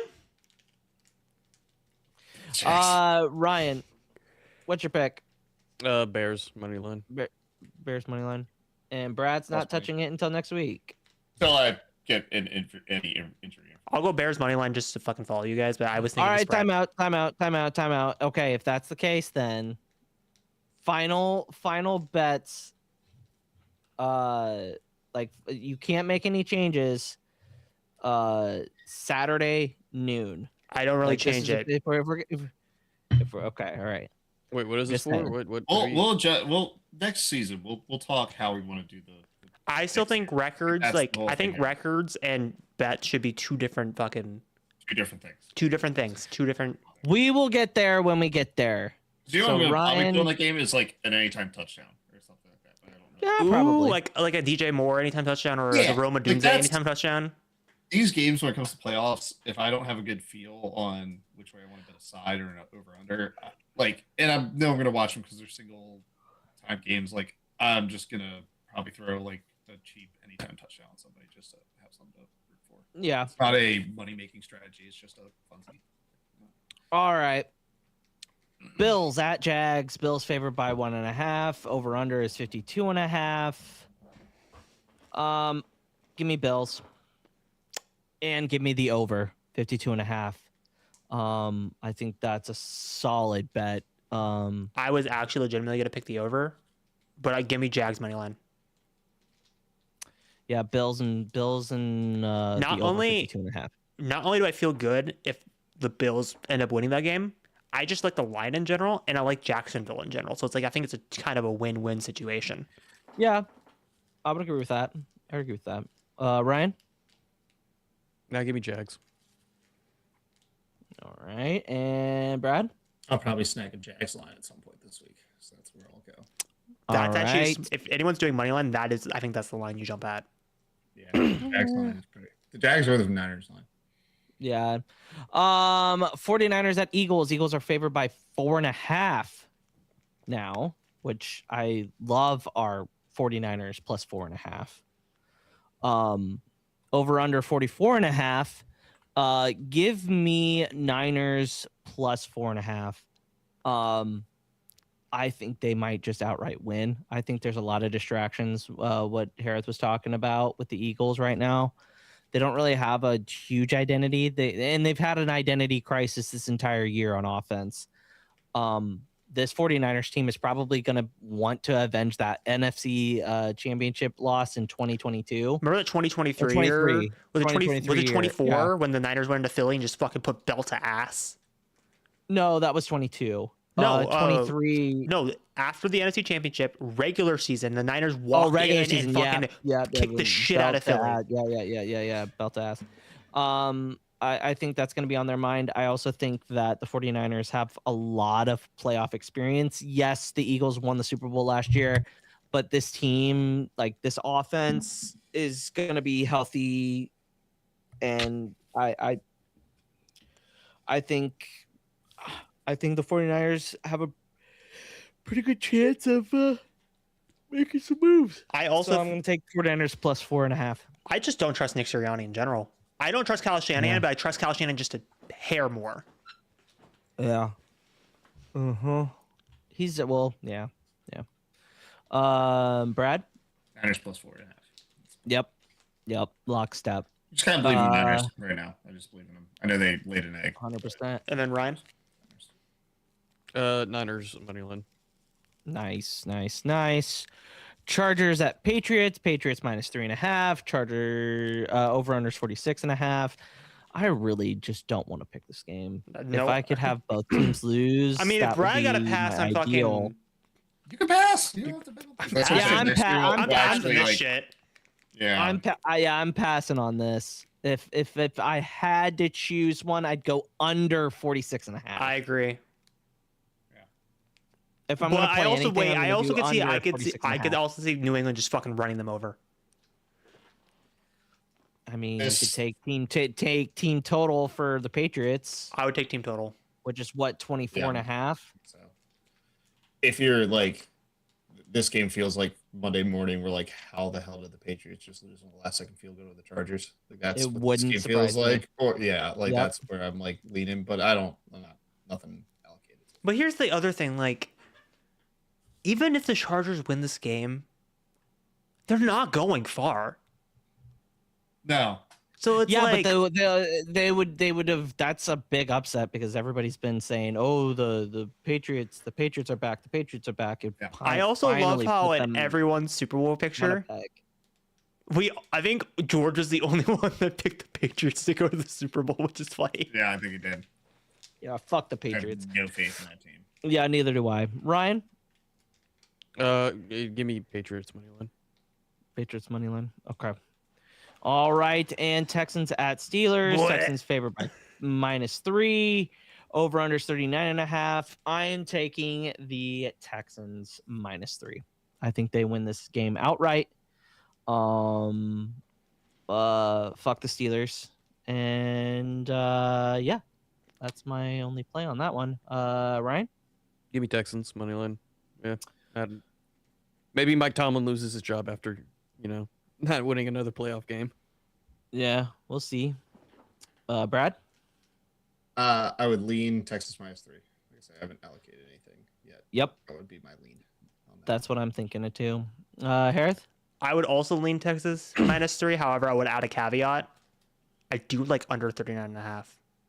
Texans defense fucking. Yeah, I don't hate the Texans like winning like 21-3. Something dumb like that. I would agree with that. Yeah. 39.5 is pretty good. Also, by the way, I will also say on this podcast, I was at a fucking TikTok live and like there was like a big, it's just not a small creator, but it's a fucking big ass creator for a network. And he was like talking up this game, being like, you should 100% do Steelers +3. Aaron Rodgers this, Fuck that noise. Tomlin's gonna get his ass run over in this game. I'm sorry. What Ryan said earlier. They haven't won a playoff game since 2016. Why would you feel good about this team? I don't think Aaron Rodgers can move well enough to face that defense. Dude, I think the Texans are going to retire him. Athletic. Like, I don't feel great about any of that. Fucking dumbass fucking bet. Yeah. What? Yo. All right. Give me the best news of my life, please. No. Word about from Damon? Washington is Yeah. players, staff all just found out about Damon Williams' departure through Twitter and Instagram. A collective state of shock there right now. Belief is LSU is paying Damon around $6 million. Whoa. But here's the thing, and the other people are saying this. He signed a contract with Washington for $4 million just a few days ago, and it is now saying that Washington is prepared to pursue all legal avenues to enforce the signed contract. Fuck him up. Also, I'm sorry. Sam Levitt is said to be visiting Tennessee tomorrow after his LSU Luke, visit is give done. me accountability in college football. Fucking accountability, motherfuckers. Fish will fight back hard, and this tampering and look to create chaos. Dude, Yeah. Also, Damon apparently, this is Williams drawing the attention of the Big Ten. So the in a conference is Lane also Kiffin over. system? Are you fucking kidding me? What'd you say? I said that's already drawn the attention of the Big Ten conference, and apparently Oh, the they'll Big be- Ten has been vocal in the past about stuff. I like don't. this. Luke, do you think Damon Williams is leaving, or do you think they're gonna fucking actually hold him accountable? I think he's gone. I think they're gonna figure out a way to get out of that contract, and I think if LSU has the money, they'll pay that buyout. If they put that money where, dude, Ryan, you go, dude, the guy is athletic as fuck. This is why I'm mad. Like Washington, he's a better version of Kyler Murray. this is what pisses me off about Washington. Literally. They cannot catch a fucking break for their goddamn life. Anytime Well, we you get any guys type of do really momentum, we're well. like, holy shit, here we go. And then it's just a punch in the face the next offseason. Well, caveat: would you be okay with Damon leaving and then getting Sam Levitt? No, I don't even want Sam Levitt. I don't even know who I want quarterback wise. He ain't no pretty Damon good. Williams. No, he's not. But he also went to the college football playoff last year. Yeah, Levitt's probably going to Tennessee. Yeah, he's not. Levitt's Why probably would he go going to the Big Tennessee. Ten? Why the fuck? First of all, if that shit comes out, I don't know if that's really true though. Well, and Because- I've seen several people say LSU over the past like 20 or 30 minutes. I I'm don't know like, where that's LSU But here's, coming okay, Which one from. is okay. it? But here's the thing: if Damon Williams is going to LSU, and Sam Levitt's going to LSU, why the fuck would you want to be in a quarterback battle over Lane Kiffin? Because you could end up being the second string quarterback. see, that's where I don't think that. I don't know if I think- believe that report that Damon Williams is going to LSU. I think it's Indiana. I think it's more like I think it's more likely that he goes to Indiana. Wait, no. Justin Hoover from TCU committed to Indiana. Cool. Damon That's Williams. who it was. Damon Williams will beat Justin Hoover. I don't know. This is a very interesting avenue. Well, also like, go Luke, what did through. I say when you announced it? I said Jed Fish stayed in Washington because he had 100% faith that he had Damon Williams. I think that's the only reason why he stayed. Well, Should have just took the Michigan job. Should have just took the Michigan job. should have. And then we would be in a better situation. and Washington could be in I a think- better situation right now. I think so too. Also, Kyle Whittingham, congratulations on becoming Michigan's head coach. I guess. We'll see Whoa, how long Michigan. that's there. You are perpetually in mediocrity. There you go. I don't know if he's in mediocrity. do you think He's he the stands a all-time chance in the Big leading- Ten? Probably. I mean, look at what Utah did to Nebraska. But like, let's be Belt real. to ass, But here's the thing. 22-point win. All they did was run the ball, Harris. But here's the thing. Let me That's hear what me Michigan out. wants to do. You're competing won a with fucking Kurt national title Cignetti at at that. Indiana and Dan Lanning. Do you think you can get that third spot? Possibly. He played his teams. His Utah teams are how I want Nebraska to play. They play great defense and they run the ball. That's how you win games in the Big Ten. Do you think Bryce He fits Underwood right fucking in. leaves Michigan because of that? Nope. He's already said that he's coming back. They Cool. reported Damon it, also said he was coming today. back. I don't fucking We'll believe see. anything. I need to see what their actions are. Yeah. All right, Brad, hit us with it. Oh, DJ Corner. We have no bets on DJ Corner. We have education. Oh fucking Christ! Oh no. So I brought up our betting habits on how we're picking -600 money lines and things like that. And that is not a correct way to allocate your capital when you are gambling because of your return on investment. So for the uninitiated who have not gotten deep into the gambling game for super long, the most important thing when you gamble, whether it's playing poker, betting on sports, betting on blackjack, whatever you may do, is bankroll management. That is how you continue to win money, and that requires you adjusting your units, adjusting how you bet, adjusting your what you're betting and how you're betting it. So the baseline for betting in most people is called the Kelly criterion. The Kelly criterion is a gambling strategy, but it is also a investment strategy used by the likes of people like Warren Buffett. The guy knows a thing or two about investing. So to simplify Kelly, because Kelly is complicated, it's a mathematical formula that takes a lot of different things into account. More or less, as you win or lose, you should adjust your unit sizing. That is kind of the baseline of it. Now, Kelly in a pure sense would be that you just adjust on every single bet, win or loss in that way. A lot of people, myself included, use a modified Kelly. I kind of take it in large chunks, somewhere around like 8 to 10 units that I will move and adjust my betting.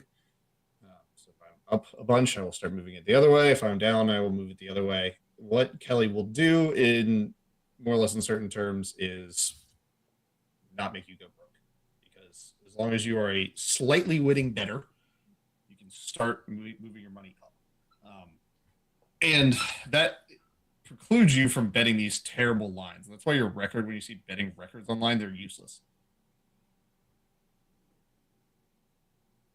My betting record is not great, but I also put a lot of bets out there. My units are always up. I will put 5 different bets on winners of a golf tournament. There's only one winner. But if I hit one winner, big unit payout. Yeah. I'm going to have a bunch of losses on my card. I'm 1 in 4, but I'm up. So whenever you're looking at betting people, don't look at their record. Look at their units. Are they up units or are they down units? That's how you should when you look at people and how they bet, how you do it. So when you're betting, find sort of criterion and find your bankroll and what you're comfortable with. I run my bankroll in like a range normally. I try not to get like too high out of that range. When I get to the upper limit of my range, like above like the 70% of my bankroll, I normally cash myself out, take that money, buy something nice for me, Brooke, whatever, and then I restart the bankroll down at the bottom and build it back up. Brad, What? go on DraftKings right now and look up Nebraska's chances to win the Big Ten this year. Oh, for the This is love. how you don't do my god! Basketball or football? It better be basketball. It better be basketball. Basketball. They're a great team right now.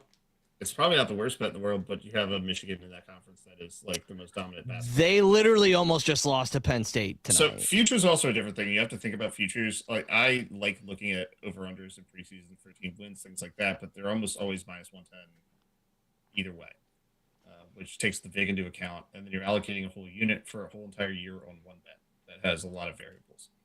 When you look at your preseasons and your futures, a lot of times it's just better to pick something that's plus money, whether it's like division winners, time of elimination, things like that. I mean, I know a bunch of people I forget who it was. Someone like won $30,000 on the Steelers winning the AFC North this past week. Like that's a better way to do it, and especially the awards markets are something that really moves a lot more than any other market you see because of how the awards markets are so narrative driven. We've seen so many flips in the past couple weeks of Matt Stafford. Fuck, I don't even know who's going to win Offensive Rookie of the Year at this point. Ted McMillan's now a favorite, but like I had preseasons on Jackson Dart, Travion Henderson early, and then those markets were kind of going up, and I also had the Jackson Dart market got really good, and when the Jackson Dart market got really good, who was around Jackson Dart, and I was like, I'm gonna throw some money on Tet, and then Emeka Buka was the favorite at the time. I was like, I'm not gonna make money on Emeka because he's now a minus. He's a favorite. I did not bet on Emeka. Turned out well for me because now I had money on Tet. Money on all these other guys. So I kind of have the market cornered in a sense, and there was only one loss for me, and I made sure that my units lined up. So I don't think Emeka's gonna win it at this point. I think he's not gonna win sunk it because Josh Gazard's a horrible OC. Yeah, and so you have to, when you're playing these markets and you're doing that, futures is a whole different kind of discussion. But the baseline of gambling, one, stay away from parlays, but that's why books advertise them because you lose. Don't expect it to be a winning strategy. But I every week play a money line parlay just because it's fun. A couple minus 120 to minus 200 favorites and 1.5 to 5.5 favorites, And I put a bunch of those in a parlay and hope they all win. That's a nice payout. But like, that's a fun one. Like I'm doing it for fun. Or I might throw a dog in there that I really like for that week. I just toss one dog and a bunch of big favorites. So like, sorry. So have you playing it taken a smart. look at? Did you take a look at what I just told you to do? No, because I wouldn't bet that. Just humor me. They gotta have. I can't even somewhat pick the good Big Ten odds. champion on FanDuel. There's like They might only not 5 let conference you champions that can because of how good. I also find this funny that this Michigan. is coming off right before the NFL playoffs. Like this is honestly the moment where fucking. I'm not trying. Again, this is coming off as a person that's like only done like one parlay in my life. I mean, this is when the idiots come out to play. Yeah. So like, the other thing to be noted with, I talked earlier about like throwing out your preseasons like week 4. Normally, your lucrative weeks are like the beginning of the season because the lines haven't adjusted, the public hasn't adjusted because they're not throwing out their lines early enough for them to make the proper adjustments. It's hard to gauge. The NFL market's the hardest market to play. Outside of maybe like basketball is kind of tough. And baseball is really tough, but you can kind of Baseball is really tough. In my opinion. baseball. I like don't run a ton of numbers on it. I play more or less like pitchers and offenses. And Did I tell you, Brad, about the time where my coworker and I was watching the wild card game, the Cubs wild card game, and he was on DraftKings as we were in traffic, placing bets on strikes and balls. Oh my God, yeah, that's what you don't do. Like that's Yeah, bad don't do that. gambling. Like That's parlay, that's almost parlay like S. Yeah, you don't have to run models. Like if you want to be good at it, you can run a model, and like I'll run models or I'll use other people's power rankings and kind of figure some things out. But you don't have to per se do that. Just know it's not like the longest term strategy, and you're going to have way more swings doing it that way. But like information is probably the most important thing, and trying to figure out where market deficiency is. That's you're playing a market, not the books. Things like golf, I run a model because golf's a smaller market, but it's still a pretty big market overall. But you have a lot more edges in something like golf than you do in something like football. There's a lot of variables, a lot of teams, a lot of different things go into a football team. Golf, I can get all the best players in the world and then say who plays really well on this course. Really good at this. And this course is a second shot course, or is a driving course, or it is a like you need to have a good short game, you have to be a good scrambler. And if you're a shitty putter on Bermuda, but you're great on bent, I can adjust my numbers. So like I play mostly golf, I'll play winners and I play head-to-heads. So you can at least do some science and some math behind it. It's not like the easiest thing in the world. It makes no sense. And maybe I'll show some models I've built in the past for golf. But like you can at least anything you can pull a variable out, and like DVOA and ranking your different pieces of the puzzle is kind of how a lot of these power rankings are finagled. Finding a good power ranking source is like the number one thing to do when you start looking at everything. Like I don't touch anything until I see the power rankings that I follow, which is from the Deep Dive podcast. The Deep Dive guys are great. They do this not as their only job, but it's their moneymaker in a sense. They all have other careers, but this is just what they do. The Deep Dive does a great job of breaking everything down in like a very analytical, like here's the situation, here are the numbers, but here are the vibes. Like it is a combination of the two. It's like, hey, my numbers saying this, but everything that is going on that we know about the like personnel tells me to stay away. And that is like how you do it. Now, sometimes you got to go against your numbers and things like that, but that is the baseline of like use some sort of system. Kelly criterion is the easiest to learn and figure out. You can use Modify Kelly. 100%. So Modify Kelly is kind of the way to go. Figure out your unit size, figure out your bankroll, then run it through a Kelly.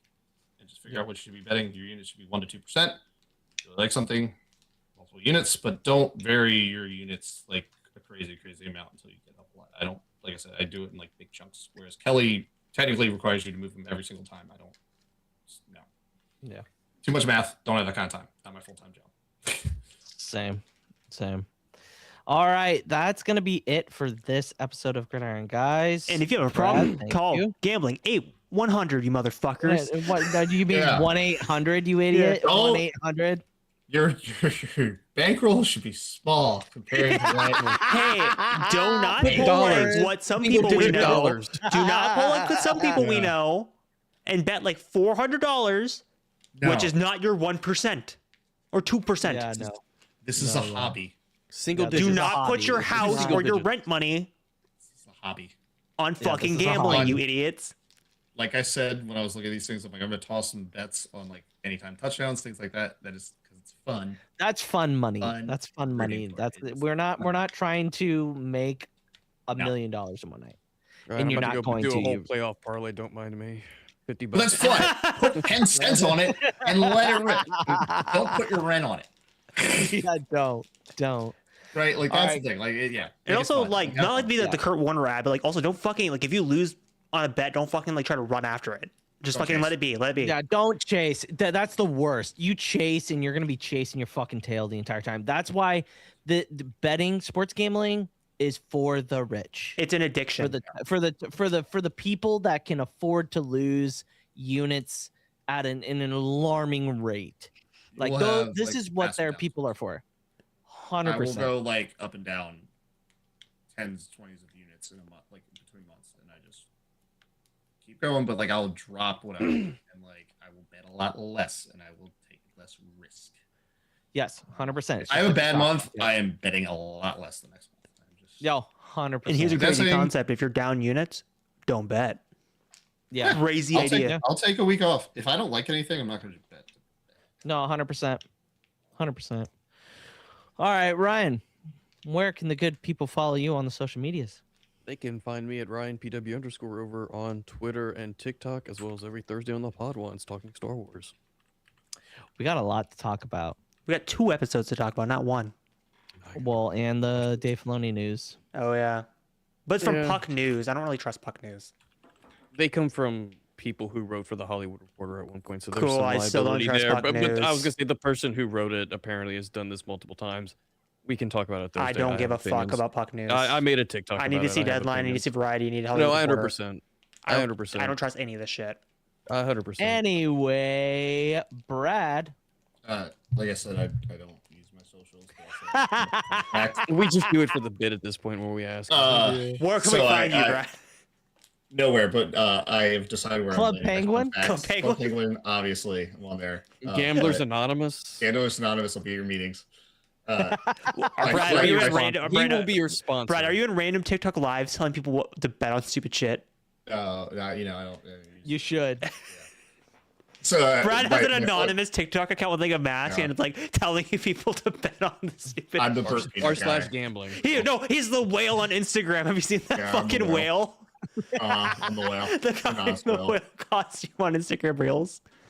Should just start trying like random open source.